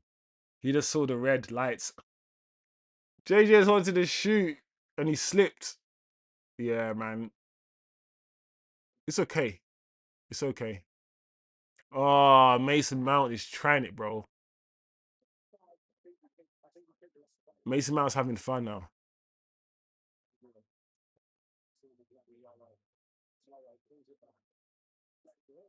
Yeah, mate. Look how easily Gabriel was pushed off the ball there. He needs to go to the gym, bro. You're gonna soon realize, JJ, that technically wise, yeah, you're ready. But up here and your body, yeah, bro, you might not be. You might not be. Because the simplest palm off is putting JJ Gabriel on the floor. JJ might need to go on loan to the championship, guys, and have a few people kick him. I keep saying this, some players need to be kicked a little bit. Maybe JJ needs to go to the championship, get kicked a bit more.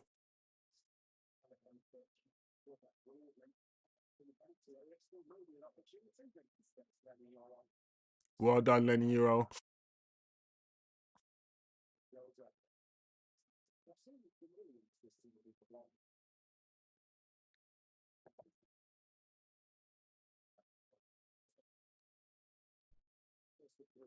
JJ should have played Joshua Zirkzee. Yeah, he should have cut it back, passed it to him. But and that also showed a bit of immaturity. He saw the lights, didn't he? 15 years old. He's like, that could be my first goal for Man United. I'm just gonna shoot. But I like that though. I like young players who have a faith in their abilities. But yeah, that's that maturity, right?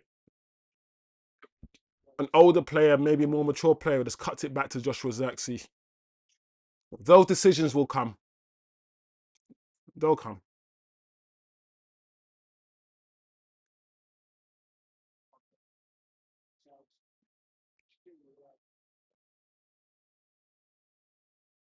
Ooh, that's a good crossing from Atletico Madrid. Any touch on that, that's a goal, you know.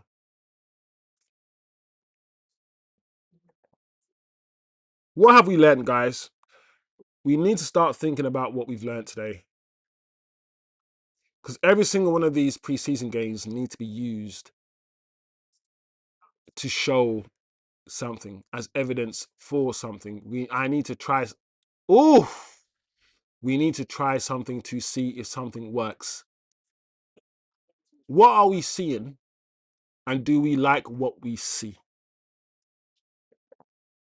No emotional analysis. No, oh my lord. Just objectively, what shapes are you seeing? What tactics are you seeing? How are we playing? How do you think Carrick wants us to play? That's the kind of conversation now I'm starting to think about.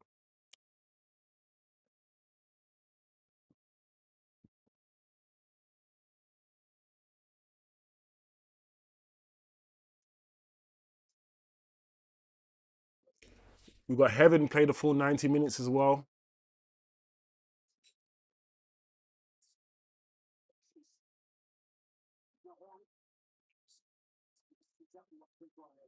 There you go. That's it, guys. Man United second pre-season victory, 2-1 win against Atletico Madrid. In the end, I think we deserved it. We were the better team. Atletico Madrid had decent possession in times. They had themselves, decent moments. But all in all, I think we had more of the ball. I think we looked a better team. I think we were the more confident team. And I feel like we had more of the opportunities to score. I felt that we had more of the territorial advantage. There's a lot for us to talk about, a lot for us to dissect with what we've seen today. But all in all, I think the net effect of today's match is positive. There are some negatives. And we will talk about them. But all in all, I like the direction of travel. Was this game better than the previous game? In terms of action, no. But we are facing a more difficult opponent. This is the hardest team. This might be, other than PSG, the most difficult team that we have faced. So while it wasn't a 4-0, it wasn't a 5-0, we've beaten Atletico Madrid. And we've beaten them with the likes of Shea Lacey, without Cunha, without Bruno, without Kobe Mainoo, without still Tillemans, without maybe you could argue half of our first team. I still believe Bruno and Kobe Mainoo are first teamers, they're going to walk into the first team, right? That's 2 already, right? If we get a Chouameni, for instance, I don't think we are, but let's say the third midfielder we get is probably going to be a first team midfielder. That's 3, right? And Diallo is technically a first choice right back. 4. And let's say if we get I don't know, a Hall. Let's say we get a Hall left back. He potentially could be a first choice left back. So this team that we've seen could potentially have 4 or 5 starters to come into this team. So I'm going to be a bit more positive than others. You know, you can feel how you want to feel. I'm not a tone police here. I can only tell you why I am more relaxed. You know, always tell you why. Think about me, guys.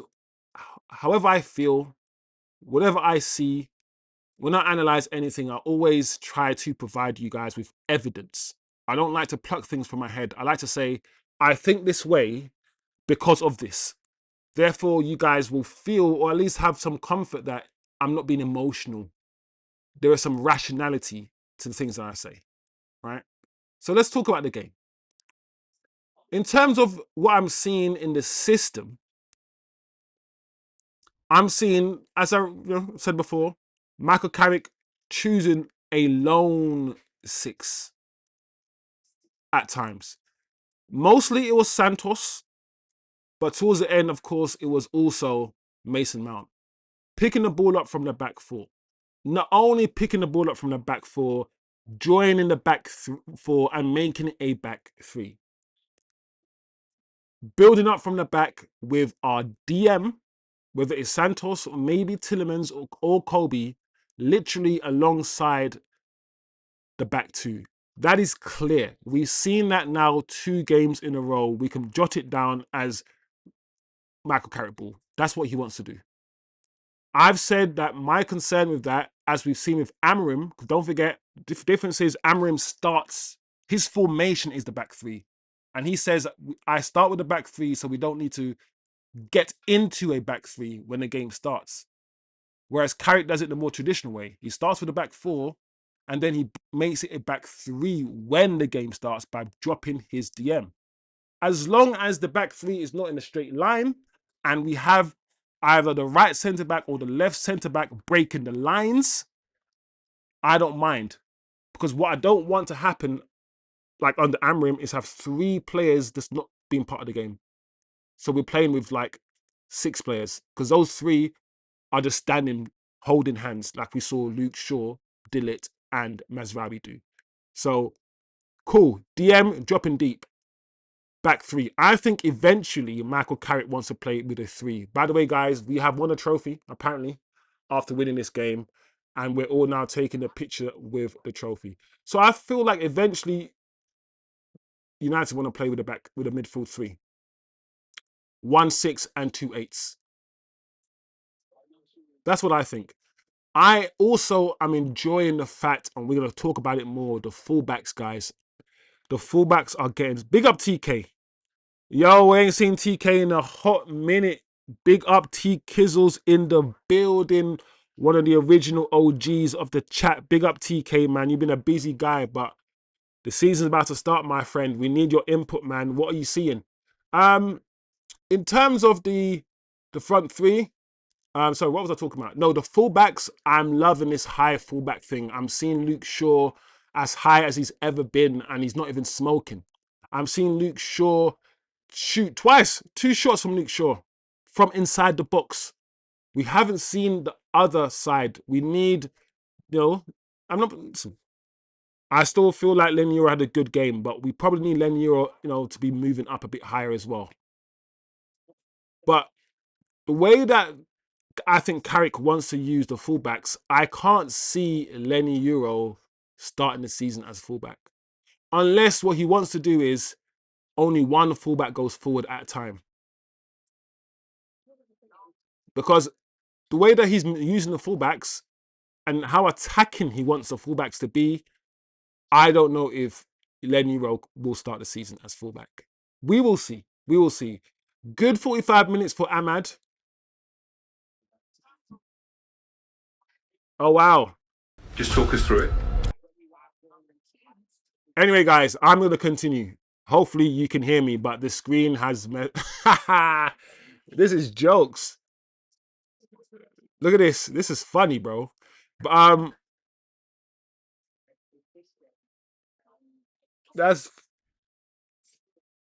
funny. But the camera is messing up big time, but hopefully you can hear me. Obviously, yeah, so on the whole, fullbacks, DM, how the midfield operates, I'm seeing on the counter-attack gaps appearing in the midfield. So I want us to be careful. Because if it was more of a double pivot, right? If it was more of a double pivot, I think the gaps will be less. Because it's more of a single pivot now, much more of a single pivot now, when Atletico have counter-attacked, I've seen a little bit more gaps. That is why I'm saying the screening, this is crazy, guys. This is dumb. This is like some flipping trick. Look, I'm fixed, but I'm not. Anyway, the screening from the DM, whether it's Santos, has to be so good now. It has to be so good, and we can't lose the ball and have turnovers. Turnovers is going to hurt us a lot more in this system than in the other system. The other system was more of a, midfield two, holding hands, Kobe Mainu, Casemiro, holding hands, right? Not so much in this system. So we will see. Going forward is still an issue. It's quite interesting because our attack saved us last season. I hope, can you guys hear me? Hopefully you can still hear me. I'm trying to sort out the camera, but you can see.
Oh wow, we're back now. Flipping it.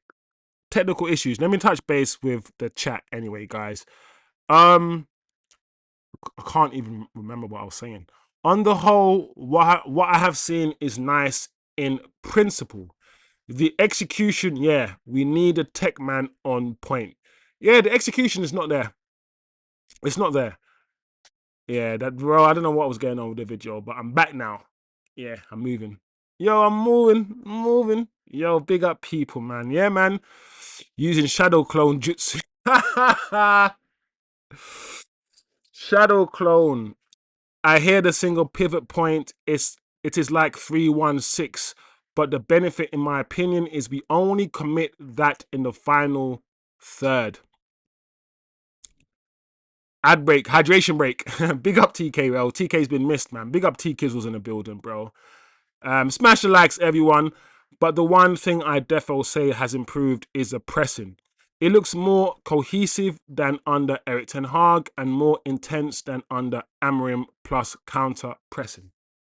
If this Atletico Madrid team is a Champions League semi-finalist team, right? This team reached Champions League semi-final. This team is supposed to be one of the best teams in the world. Let's not sugarcoat stuff, right? So there'll be some people who will cry that we lost to Wrexham and not look at the performance. And there were some people who get too excited that we beat Atletico Madrid and once again not look at the performance. What I'll say is this: you can't have your cake and eat it. It's either that you're looking at performance or you're looking at results, or maybe it's a mixture of both. At the same time, if you were crying that we beat Wrexham, you know, Wrexham. If you were crying that we beat Wrexham, surely you're wetting your pants that we beat Atletico Madrid, because I'm pretty sure that these guys reached the Champions League semi-finals. So I always try to put, you know, context between things. We're gonna also face AC Milan and PSG, right? This is by far the hardest team that we faced, and we've beaten them. We've beaten them without really playing that well and really having a lot of our best players. So I'm gonna do the positive spin, right? Let's talk about some of the negatives then. Let's talk about some of the negatives that we've seen. Individually, what the first thing that comes to mind is Bryan Mbeumo. I'm not gonna spend too long talking about it, but I'm not happy with Bryan Mbeumo's ability to connect with his teammates. Whether it's his first touch, his passing, his awareness, his ability to connect, to link the play with his teammates as a striker, as we have seen last season, isn't the greatest. And while it might have been good enough, you know, when you don't say anything because it's good enough, while it was good enough to make us finish third, I'm now conscious, maybe worried that that inability that Bryan has, the inability he has, will start becoming more obvious, will start becoming more evident as we now start to play in the Champions League. As the pressure builds, we're going to need that first touch. And that deserts him. So I'm worried about that. That's a concern of mine. I'm also, one thing I didn't see too much of is just connectivity in the final third in general. And that could be from the fact that, you know, our striker wasn't really trying to connect. Because when Xerxes came on for the 10 minutes that he was on, for the little few minutes, I felt a bit more connection between the players. I felt a bit more connection with the players. Right. So that's one thing I didn't see. The cohesion for me isn't there yet, but I think it will come. It will come and it will improve. You know, the number 10 spot, Share Lacey, I think he had a better game last game. He wasn't terrible today. Let me use my words properly. I think he had a decent game. For the first 25 minutes, he was non-existent. I didn't even notice him on the pitch. Then he woke up. He came alive a little bit. But for me, Shea Lacey can't start in the 10 in the Premier League. He cannot. I actually like Shea Lacey out wide. When he went out wide, when Amad went off, he looked good there. He looked good there. So There are areas that we need to work on for sure, but all in all, guys, I think we're on the right path. We're on the right path. So more to come, more players to come. I can't wait to see Tillemans, Bruno, Cunha, and the other players. It's good to see JJ Gabriel, even though it was only 10 minutes. I know that would have given him so much confidence. The world of good. Just to get on the field, play with the senior players. I'm happy that he wasn't thrown on with the kids. I'm happy he was playing with the senior lads. However, for the small 10 minutes we saw him, I think we can all agree that the men's game, he's not quite ready for yet. So whether he needs to train now full time with the men, or I don't know, but he's not quite physically ready for the men's game. And why should he be? Why should he be? He's only 15. He's not Jude Bellingham, who was already a man already looked like a man at 16. So big up the chat. Decent victory, decent performance, some positives to take as well as some negatives, guys. Big up the chat, man. Smash the likes. We've done our 10 likes. We've got our 12 likes, which is what we need as an absolute minimum. Big yourselves up. Enjoy the rest of your Saturday, guys. If you want to talk about anything else, man, drop a chat. I'm happy to, continue for another couple minutes. If you want to talk about anything, if you want to ask a question, big up everyone in the building. Yo, Half Gazzo. Oh, as always, great commenting. So privileged to. Big up, bro. Let me know, what do you think of the game, my friend? I want to know your opinion, man. Where are you with Man United? Where are you with the pre-season? Are you confident right now? Where are people at, man? I want to know where people are at, because I'm okay, guys. I'm just okay. I'm not going to be angry about what I'm seeing.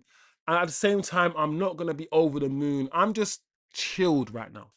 I'm in a calm place when it comes to preseason. Voice my concerns. Say what you're worried about. Let's say what we see and keep it moving. And hopefully, Ineos, because we're still 3 more signings, guys. Let's not forget, we're still waiting on 3 more signings. And these 3 signings, hopefully, will be first teamers. That is why it's hard to judge the preseason, because we're playing preseason, and we're not the only team.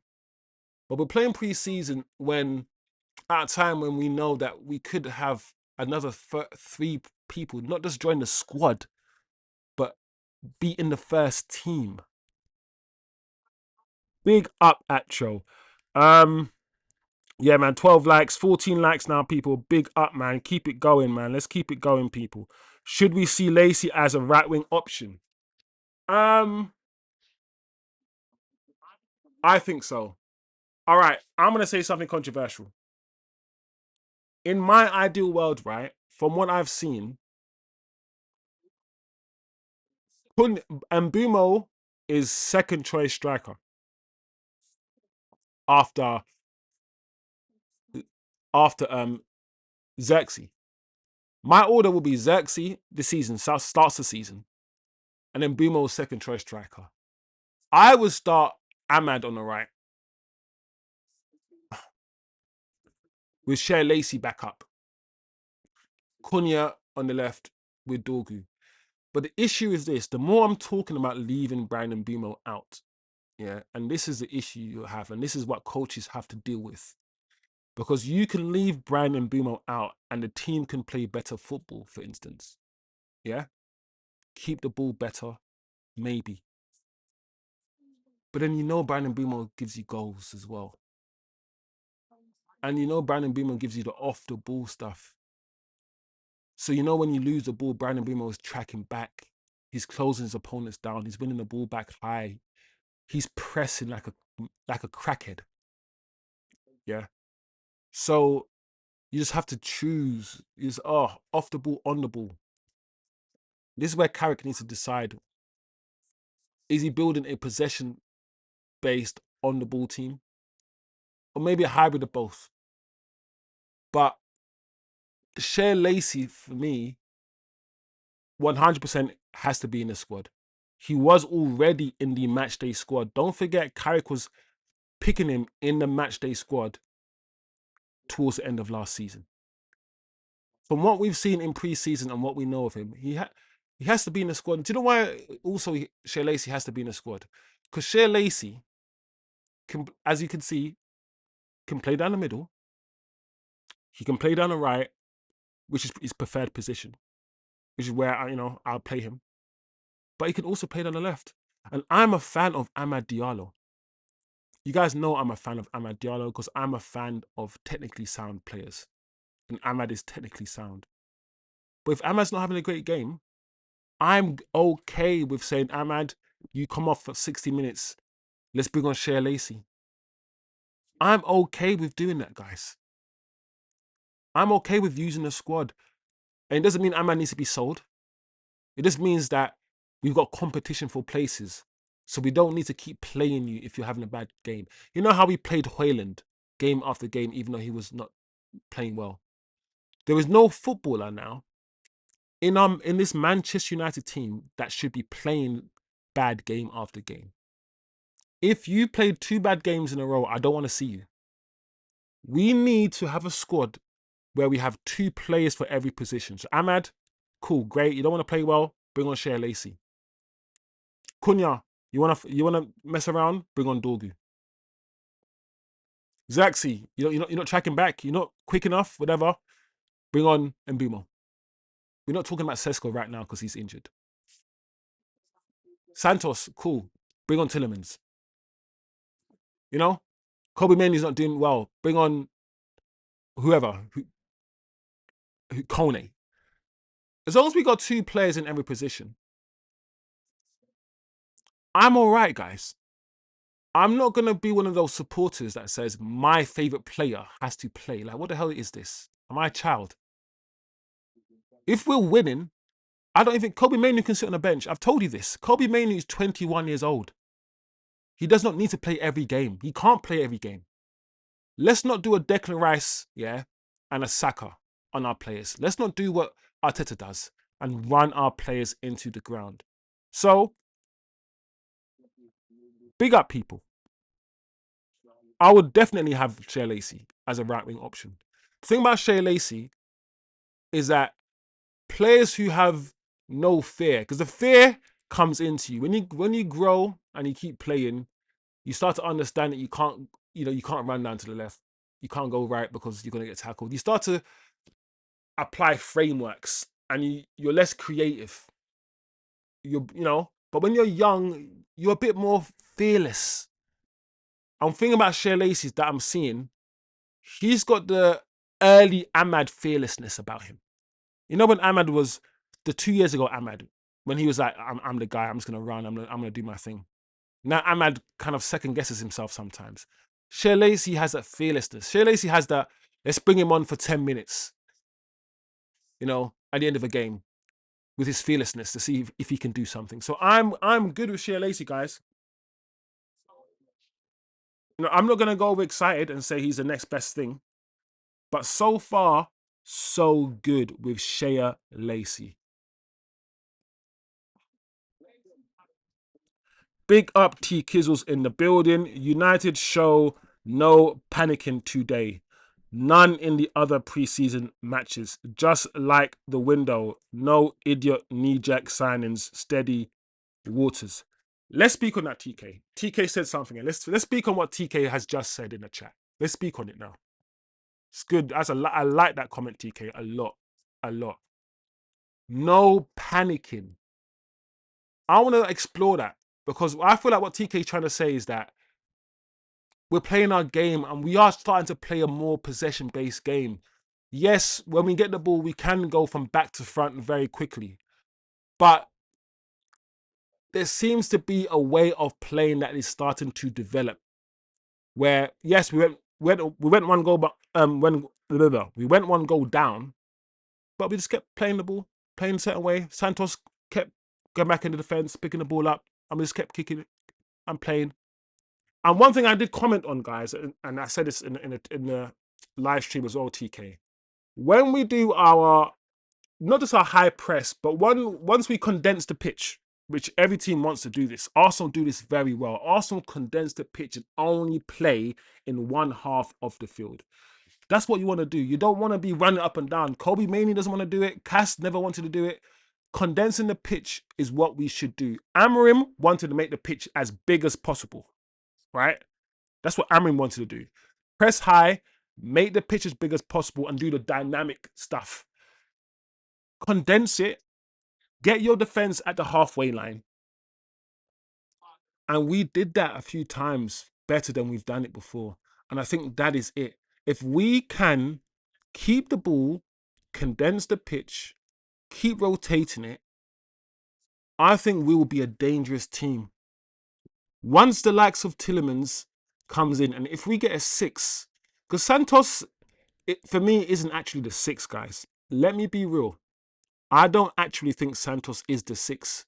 Once we get the 6 who can distribute the ball, play, it might have been a Sanderberg, a shield, someone who can shield the back four, a Carrick. Once we get that player, guys, I think we will be a team that doesn't panic, as TK says, plays possession football, but also we also have the ability to do the pace and power, Dorgu, Mbeumo. We can do that as well. We can play that way as well. We've seen it. We sat deep against Arsenal and we hit them. So I like that. Big up half Gazzo, bro. No glaze chosen. I agree with what you are saying. Mbeumo cannot be on the right anymore. The 1v1 situations, he can't cook his man. But yeah, the goals and work rate. Yeah, the Mbeumo situation is going to be interesting. Because like I said, guys, we brought players in for a certain system. We brought 2 inside 10s, and now we need wingers. And we're now making Mbeumo into a striker, even though we didn't sign him as a striker. And the reason why we're doing that is because he's not a winger. And then my issue is, are we doing the most to get are we doing the most to get something out of Mbeumo? When sometimes what could be the best thing is to realize that he doesn't fit in as a striker, really. He is not a right winger. Maybe just, maybe we need to have, not now, but maybe a more difficult conversation needs to be had. I'm not ready to have that conversation yet. But shoehorning somebody, is that what we're doing with Bryan Mbeumo? Is it too early to have that conversation? And if it is, I'm going to shut the hell up and we'll keep it moving. I'll just be quiet and we'll keep it moving, guys. It's too early to have that conversation because the output conversation about Bryan Mbeumo will always make it difficult to have the other conversation. He scored 2 goals today. TK says Carrick has simplified the squad game to a point where even the average players, the meh players, get it and can contribute. A rare coaching skill where you get something out of everyone. Yes, I like that as well, TK. It's the opposite of Amorim, where I feel like Amorim and Amorim's system was getting 80% out of the players. I've always said this, your job as a manager or a coach is to get the best out of your players. If the system you're using is not getting the best out of your players, then your system is not good. And Amorim's system was a net negative. Carrick's system so far seems to be a positive. TK saying a system should be greater than the sum of its parts. Can we just say that? Can we say that? The system should be better than the sum of its parts. I don't know if Amorim's system was better than the sum of its parts. I think the sum of Amorim's parts was better than the system. Carrick managed to get those same players and managed to get them in a third place finish. For me, if Carrick wants to do the man management thing, put his arm around players and get the best out of players by just being human, like Fergie was, cool. Cool. There are some people who understand how important psychology is in sport. Sports psychologists. Arteta understands it. And I'm pretty sure Carrick knows, because Carrick was managed by Fergie. And whatever you think about Fergie, Fergie was actually a psychologist. In order to identify how to motivate somebody as an individual and identify that that person needs a different type of motivation than another person, you have to be smart and you have to understand psychology. I think Carrick understands it. I think Carrick will understand little things like, I'm going to not bring on a player for 2 games to get him angry. And then I'm going to bring him on 70 minute when we in the 70th minute in the third game when we need him and he's going to score 2 goals because I made him angry. You know, the sort of things that managers used to do. Carrick knows these things. He knows these things. So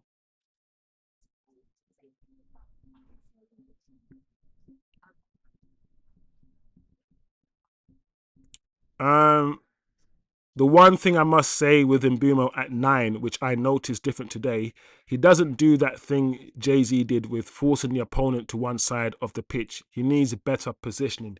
His position isn't great either. I mean, I'm going to say it's not easy to play with your back to goal. I'm going to say that the likes of Martial, who was so good with his back to goal, it's not easy to do. Ibrahimovic, there's loads of players that with their back to goal, they can bully defenders. Their position is good. You know, your position has to be perfect. Are you side on? Are you front on? Is your right foot slightly in front of your left foot? Are you controlling on your chest? Is it coming to feet? If it's coming to feet, are you leaning back like this or just standing? Because me, if the ball's coming to feet, I'm the distance between me and the player behind me is going to be about a yard. And I'm going to lean back, make sure the distance between me and the player behind me is so big that he can't come around and win the ball. Your positioning is important when you receive the ball. Bryan Mbeumo is not a striker. He does not know how to hold the ball up and receive the ball in that situation. We tried Rashford up front for so many years, and we kept saying the same thing as a fan base. Rashford is good in a high line when he got space to run into, and when he doesn't need to think about his finishing, when he's instinctive, he's good. When Rashford is playing as a striker and has to hold up the play and look and bring others into play, he's not good. There's many strikers who can't do that. And one thing I got to remind people is that playing facing your own goal, i.e., you can see your own goalkeeper, it's different, guys. When you're facing your teammates and looking that way rather than looking towards the goal that you're trying to score, it's different, guys. Playing as a striker, I much rather, because I am a striker myself, play the way I'm facing. I much rather play the way I'm facing. Once I'm playing towards my own goal and have to hold the ball up, and the game's different. The angles are different. It's so weird, guys. So Bryan Mbeumo playing the 9. I know Atro was saying it's not too early to have the conversation. And I don't want to be too negative. So I'm not gonna have the conversation about Bryan Mbeumo being good enough, all these things. I'm gonna give everyone another season. I will call out what I see. I will say what I see, but I don't want to be too negative. Especially when Bryan Mbeumo helped us so much last season. you know, with the goals that he scored. And he still could have a good season. And we want him and we need him to have a good season, Brian. We absolutely do. So, no, it's not too early to have the Mbeumo convo. He's one of the main stake players and he's supposed to be a main pillar. So, scrutiny should be there. The scrutiny won't be there. I mean, like I said, I'm not going to not call it out. I'm not going to go and do the step and say, get him out the club. That's another step. Saying what you see, i.e., someone did a bad pass or someone's did a bad first touch, you're just saying what you see, bro. That's cool. But then arriving at a conclusion that he needs to leave the club and all these things, I don't know if I've linked the two together yet. I don't know if it's that deep. That's basically what I'm saying. That's basically what I'm saying. Um, Opposite of Amrim, yes. The players look to the touchline and see a defiant coach who isn't a. Yeah, he isn't in the fetal position. Bro, TK. Yo. Oh, no. The screen is. But T Kizzles, bro. I remember. Hey, TK, man. Don't let me relive trauma, bro. I remember when this guy was saying, I don't watch penalties. I'm not going to watch a penalty shootout or something because I get nervous or whatever. I turn away. I don't look. Oh, what kind of grow a spine, bro? Like, this guy, Amrim, was crazy. We now have a manager who doesn't look away. He doesn't stoop down. He doesn't curl into the fetal position. What the hell, man? We look at a manager who stands tall. Carrick is 6'3". Like, you know what I'm saying? And he's a club legend. Oh, Amarim, bro. Amarim's on crack, bro. I remember, bro. The thing about Amarim, yeah, it was the first half of the season, and it feels like it was 2 seasons ago. Man, I bottled up that trauma and I threw that trauma far away, bro. That happened 10 years ago. My brain doesn't even like register at a conscious level that this was the start of this last season. This was half the season ago. Carrick only came in like December, January. Crazy, crazy guys. Um,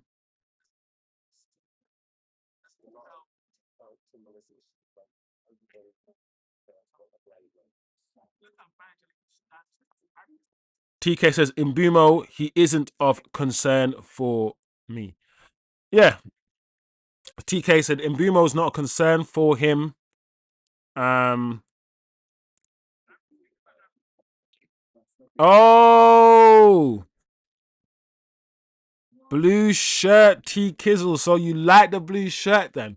I was wondering, I think, TK, did you say you like the blue shirt? Because I know some people in the chat said they weren't feeling it. I know Eddie said he weren't feeling it. But I like the blue shirt. Was it affordable, TK? Because I'm contemplating getting it, but I'm not spending £100 on it, TK. I'm just not, bro. I can't do that stuff. So if I can get the blue shirt in one of those, nice little shops online or something, I might get it, TK. If it's affordable. But man, do you know what's funny about me? I hate the way that these guys are having me spending money, bro, and giving them my hard-earned cash. I'm like, oh, I preach this shit all the time, but I get sucked in. I'm human, bro. I'm only human after all. I gotta cop the jersey. I'm only human after all. I got to cop the jersey. Bro, Atro, I've already told you, bro. And I think you understand this. I feel like the whole chat can understand this. When we wear blue, we don't lose. Like, when's the last time we wore blue and we didn't win something? I feel like the blue shirt, yeah, You can only wear the blue shirt if you know you're gonna win something. And I feel like the reason why we have the blue away kit now is because somebody somewhere knows some shit. Knows what's gonna happen. Otherwise, the blue kit doesn't come out. It doesn't come out. It doesn't. So the third kit. What's the third kit? What's the Bumper Clark third kit though, guys?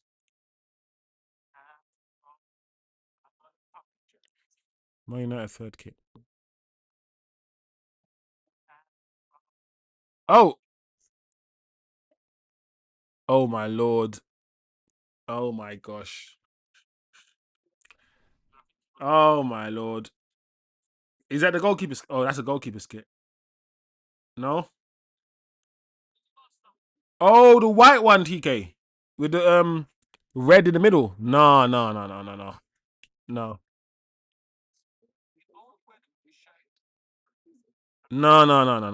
Is the white one with the red, bro? Bro. Lord Jesus. Okay, I need to get it. Okay. All right. I've had enough now. I've had enough now. Bro, why is nah? Let me see more images. Man United third kit.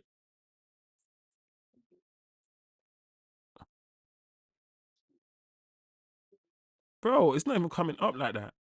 It's funny. It's not even coming up like that. Let me just make sure. Yeah, I'm seeing, because it's fucking annoying me, guys. Is it fake? Is it real?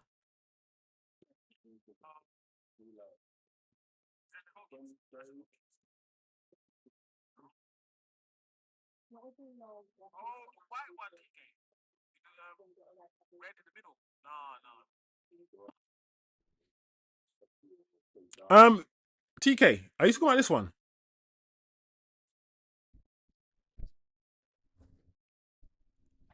Is this the one?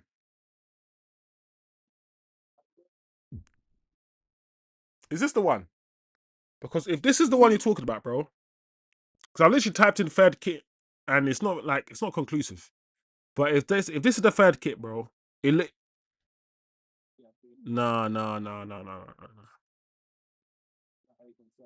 No. Okay, fuck the first kit. Fuck the blue kit, bro. Fuck the blue one. If I can only buy one top, yeah, and if this is the third kit, yeah, I'm sorry. I'm sorry. I'm buying this top. I'm sorry, guys. I'm sorry. Look at the back. Why is it green? Is the green? It's green and red, right? Or is it black? What is this? Is it green and red?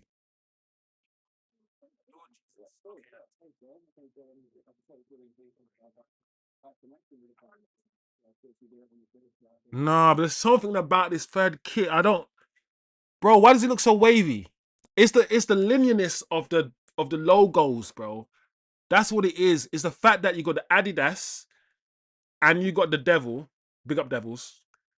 But the devil's not in a badge. It's just outside the badge. And then the other logo, all linear, like that. That's what it is. No, I need to cop that shit, bro. I need to cop it right now. And I feel like the stripes are green. Yeah, all right, TK. Okay, TK. I might have to spend some money. But apparently it's a leak. It's a leak third kit. So if this is true, and if this is the third kit, like I said, it might be cop. Big up Eddie in the building, bro. I bought the authentic one. Yes, loved blue, but don't love the all blue look today. Says T Kizzles. I want to get one. I feel we'll win something this season, says Atro. The third kit looks fire too. Yep. White kit. Online leaks. Yep. Arsenal kits are way better than. Yeah, United. Arsenal have the Arsenal sometimes try to do the whole Jamaican thing and the Pan Africa thing, and because of the London diversity and whatnot, they try to like partner up with other like countries and do other things, and so they've got that that I like. I do like when Arsenal do stuff like that, even though it's all about making money. But I like that about Arsenal, you know. But it's interesting because I feel like Andy Cole and Dwight York, Man United have a bigger history of Caribbeans.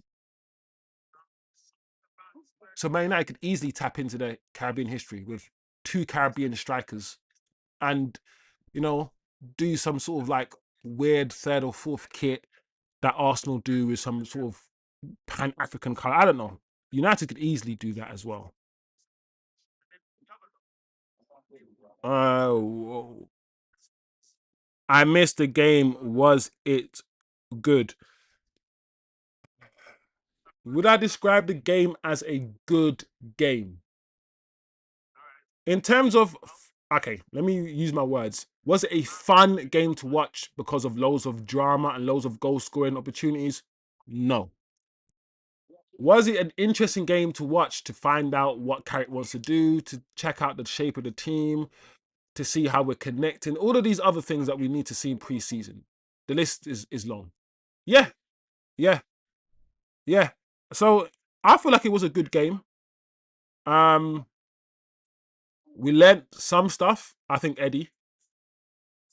We're slowly starting to see the system that Carrick wants to play. Players got some minutes in. Some players played better than others. Some issues that I have with Bryan Mbeumo was still there, but Bryan Mbeumo is still Bryan Mbeumo. He scored 2 goals today. Shea Lacey, like I said, started off quiet. He grew into the game. Once again, Shea Lacey started off in the 10. So that's something to look at. Something for all of us to take note that Carrick is playing Shea Lacey in the 10. And Shea Lacey's popping up everywhere. And he's comfortable on the ball almost anywhere. That is a good thing. So some good, some positives and some negatives with regards to the game. You can look at the fact that we've beaten a Champions League performing team, a team that apparently finished in the semi-finals of the Champions League, a team that I think finished third in their domestic league as well as we did, and we were the better team in my opinion, without some of our better players. So I'm looking at it in a positive way, Eddie, and I feel like I can only fully get angry or fully get happy or whatever the emotion is at the end of whatever spectrum. Complete giddiness or complete anger. I can only do any of those once I see all the first team play. Once I see the Brunos, Cunhas, everyone play who's fit. And if I'm seeing some crap, then I'm like, cool, we've got all our first teamers. We played a full half of football and we're not good. That's when I can start really assessing things. But right now, while still some players are coming back, we've got no Tillemans yet. We're still going to sign 3 more players. We could sign another left back. It's not easy to assess where we are yet. Which is another reason why people want signings early, right? Fans want signings early so signings can come in at pre-season so we can all bed in. We can bed in early. That kit's sick. Leak. Where there is smoke, there is fire. Yeah, guys, I ain't gonna lie, that kit looks wavy. When I first saw it, yeah, I was like, why does this need to be the third kit? This change the shirt colors, invert the colors, make the red white, and make the white red. This could be the home kit. And there's no snap. Is there Snapdragon? There's no Snapdragon word, which is probably why it looks sick. Because I feel like the Snapdragon word is like, do we need a Snapdragon word, bro? Can't we just have the logo? If you were a bad boy, brand, yeah, like Adidas, you know how Adidas have the 3 lines and they don't always have the word Adidas because you just know that 3 lines is Adidas, yeah? Snapdragon, bro, take the Snapdragon word off and just have that little fire symbol. And it will just look wavy. It will look wavy, bro. Yeah, Arsenal definitely have the streets. You got to listen.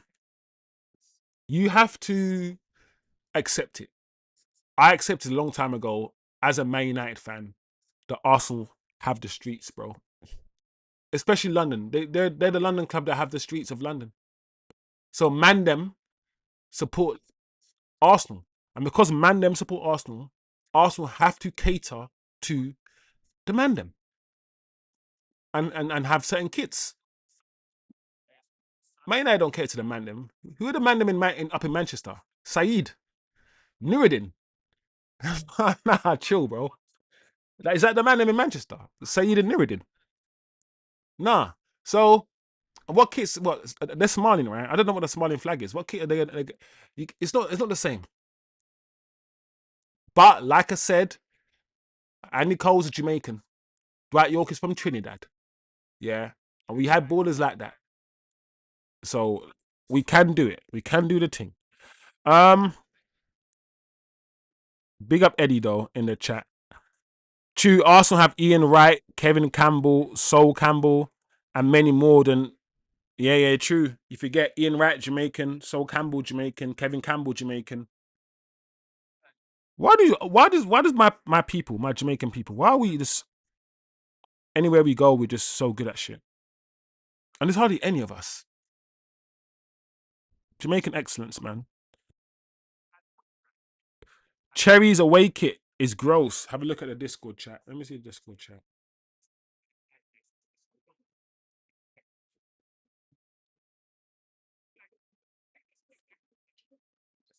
Hmm?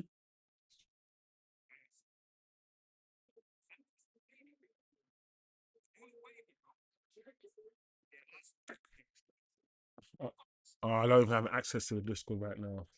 It is stupid. It's annoying with the stupid phone. Can't even check it, TK. Where's the...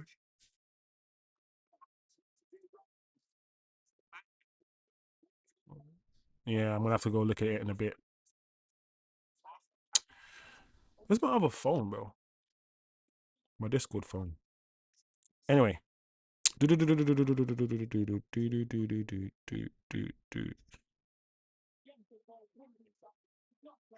are we looking at? Who was the man of the match today? Who was the man of the match today? Who stood out? I'm gonna give it to Santos. I'm going through the team, Eddie. I'm thinking Amad had a decent game on the right wing. And Mbeumo, decent game down the middle. He scored his 2 goals, but other than that, his all-round game wasn't great. But he scored. Dorgu, decent on the left. He ran his socks off. Do you know what? Mount had a decent game today, Mount had a decent game today. Let's not pretend. I forgot Mount actually wasn't bad today. You know me, guys. Any opportunity to dismount, I'll take it. But I can't really diss him today. I think Mount was okay today. Shea Lacey, I like Santos today. He played longer, almost, the full 90 minutes. And I feel like he never lost the ball. He was always economic with it. He passed the ball forward whenever he could. Won the ball back high on a few occasions to start some attacks.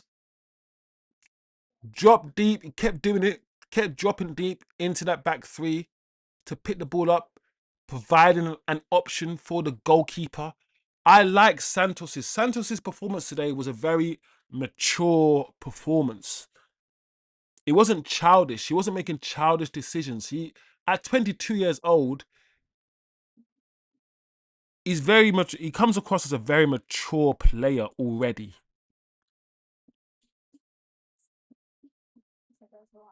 But Mbeumo did score 2 goals today. Mbeumo did score 2.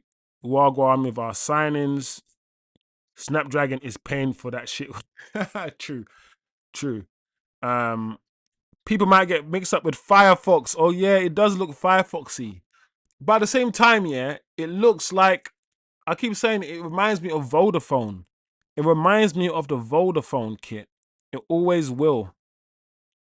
Oh yeah, Arsenal have Africans too. True. Partey's and all these guys. Yeah, we have Africans, don't we, in our team?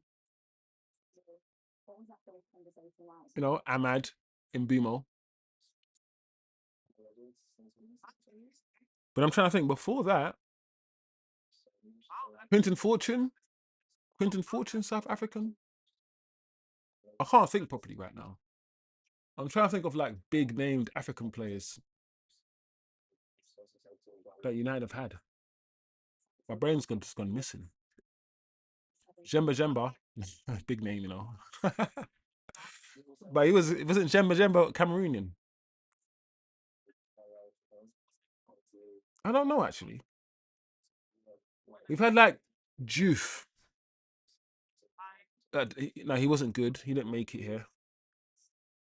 I don't know. I don't know, guys.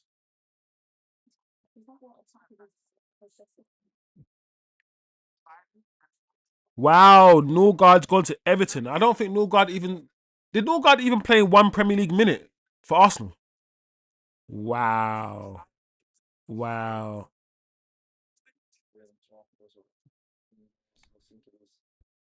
Yeah, man of the match, Santos. I would give it to Santos. I'd give it to Santos. Do you think we are ready for the season? No. But you know what? No one's ready for the season.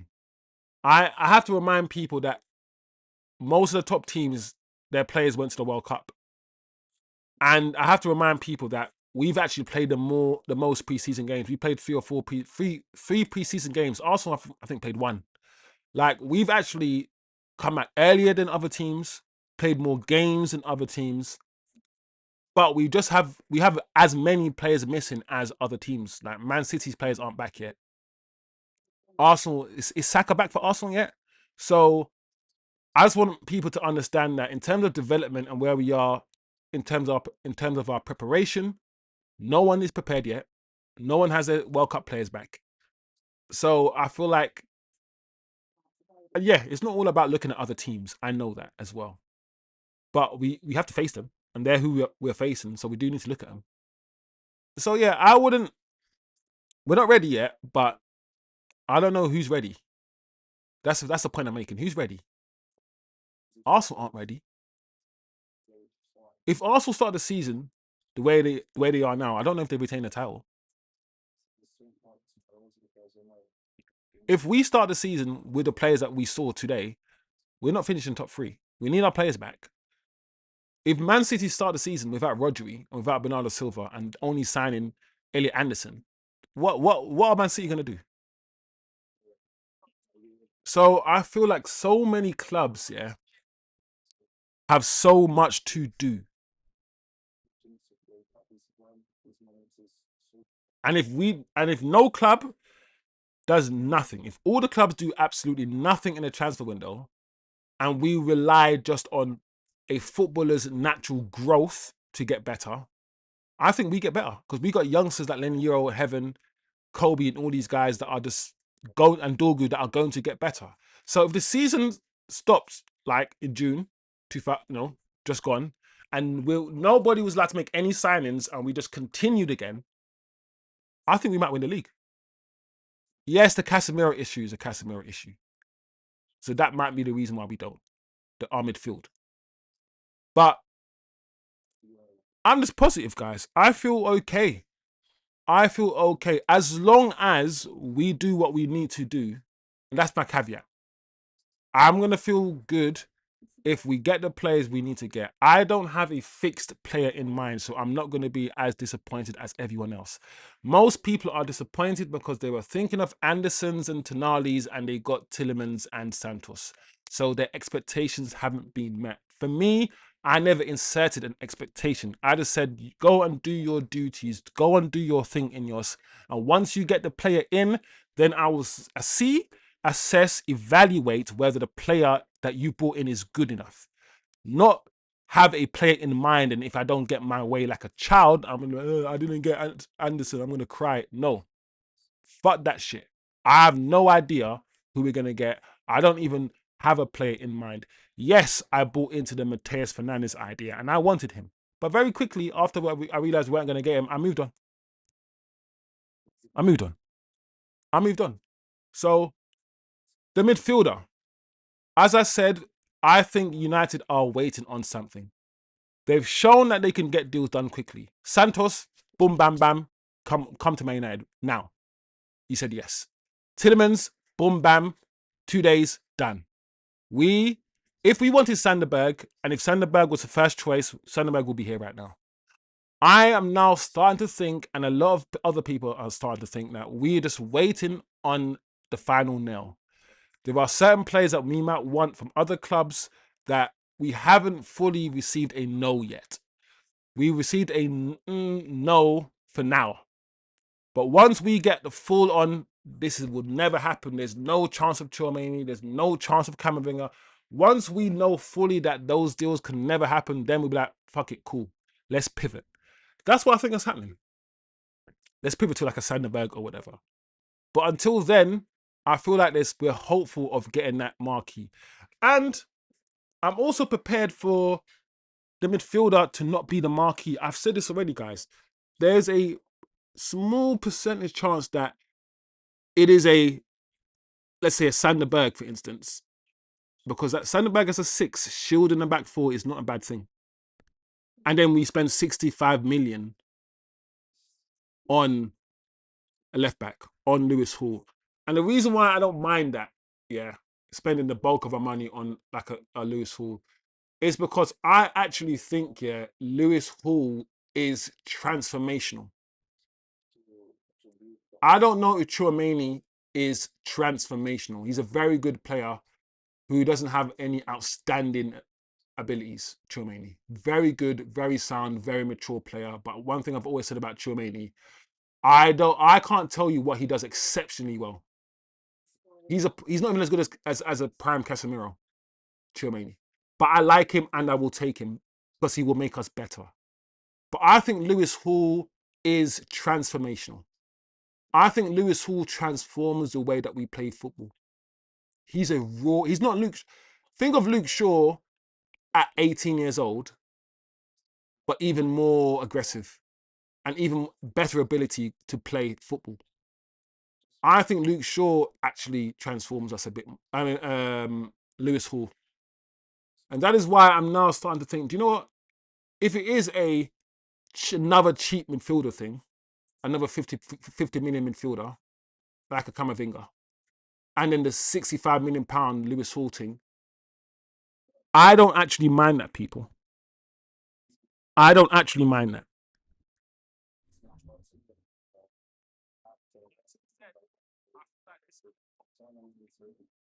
I never want Fernandes. I prefer João Gomez. We will see, because Fernandes now has Tottenham Hotspurs to play with. Tottenham Hotspurs as a platform. The whole world is watching. The thing about players like Matheus Fernandes, why he's kind of screwed in a way, is because he's cost £85 million. He's cost as much as Paul Pogba. Like, everyone's now going to be watching Tottenham for Tonali and Matheus Fernandes. And the minute Tottenham lose 2-0 or 3-0, it's going to be a madness. It's going to be a madness on those players. I still feel like Matheus Fernandes will do well, but he's put a target on his back, bro. On his own back, in a way. It's not his fault that he cost 85 million. He didn't put that price for himself, but you know what I mean? Do you think Arsenal will get Vinny? No. I think this is just Vinny wanting a new contract. Vinny throwing his toys at the pram. I like Vinny, by the way, but I think this is Vinny. Just like Tchouaméni and maybe others try to use us to get a new contract, I think Vinny's using us to get a new contract. The thing about this Arsenal thing, is that Man United are a club that other clubs and other players are constantly using us to get new contracts. And the reason why they use us, because we are a big club and it's believable that they would come here, right? So they're always using us. And a lot of players, they're not coming to us. They're just using us to get new contracts. We've seen this many times. Arsenal are not used to that happening to them because Arsenal are shit. Yeah, they're crap. So now that a player like Vinny is using them to get a new contract, they're like, oh my God, let's wet our pants. We're going to get Vinny. It might happen. It might happen. If it happens, I will say I'm wrong. You know me. I ain't got that pride, bro. I can do that. But Vinny going to Arsenal. What? What? That's something that I will only believe once the deal actually happens and Vinny's wearing an Arsenal shirt. Until then, I'll believe the medical could. Listen, we practically signed fucking Edison, and we made up some lies about medicals and shit to get rid of. That's the dirtiest thing, you know. When a man done everything right, yeah, and you try to make up lies and you didn't pass the test. But why? I did everything right. Oh, because you're wearing the wrong tie. What? I was wearing the wrong tie, so you rejected my what? Bro, we made up some shit about some knee, some medical. We saw something in a medical. Nah. It was rude at what we did, bro. We told man to, we sold man a ticket, told man to come inside only to to turn man away and say his ticket was fake.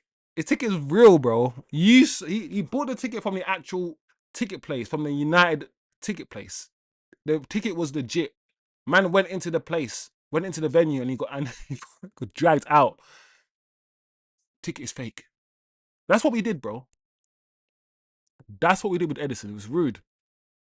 So, are Arsenal gonna get Vinny? No chance.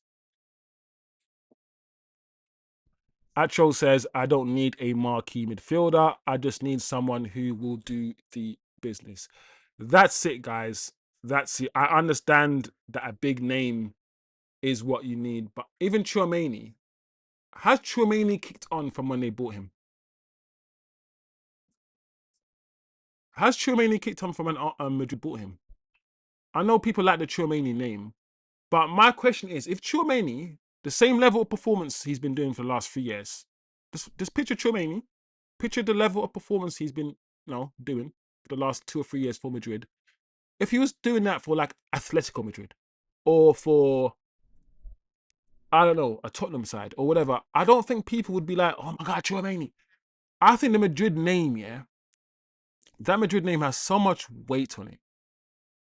And I'm not saying Tchouaméni is a bad player. I will still take Tchouaméni. I don't want you guys to misunderstand what I'm saying. I just always said that Tchouaméni is very good, but I don't see any exceptional qualities on the ball. Eddie says, I think he's playing for a new contract and his agent can't use us because we're broke. Yeah. His agent knows, that Man United paying 400 grand a week, spending 100 and whatever million, 150 million pounds. That's not going to happen. So you can't use Man United.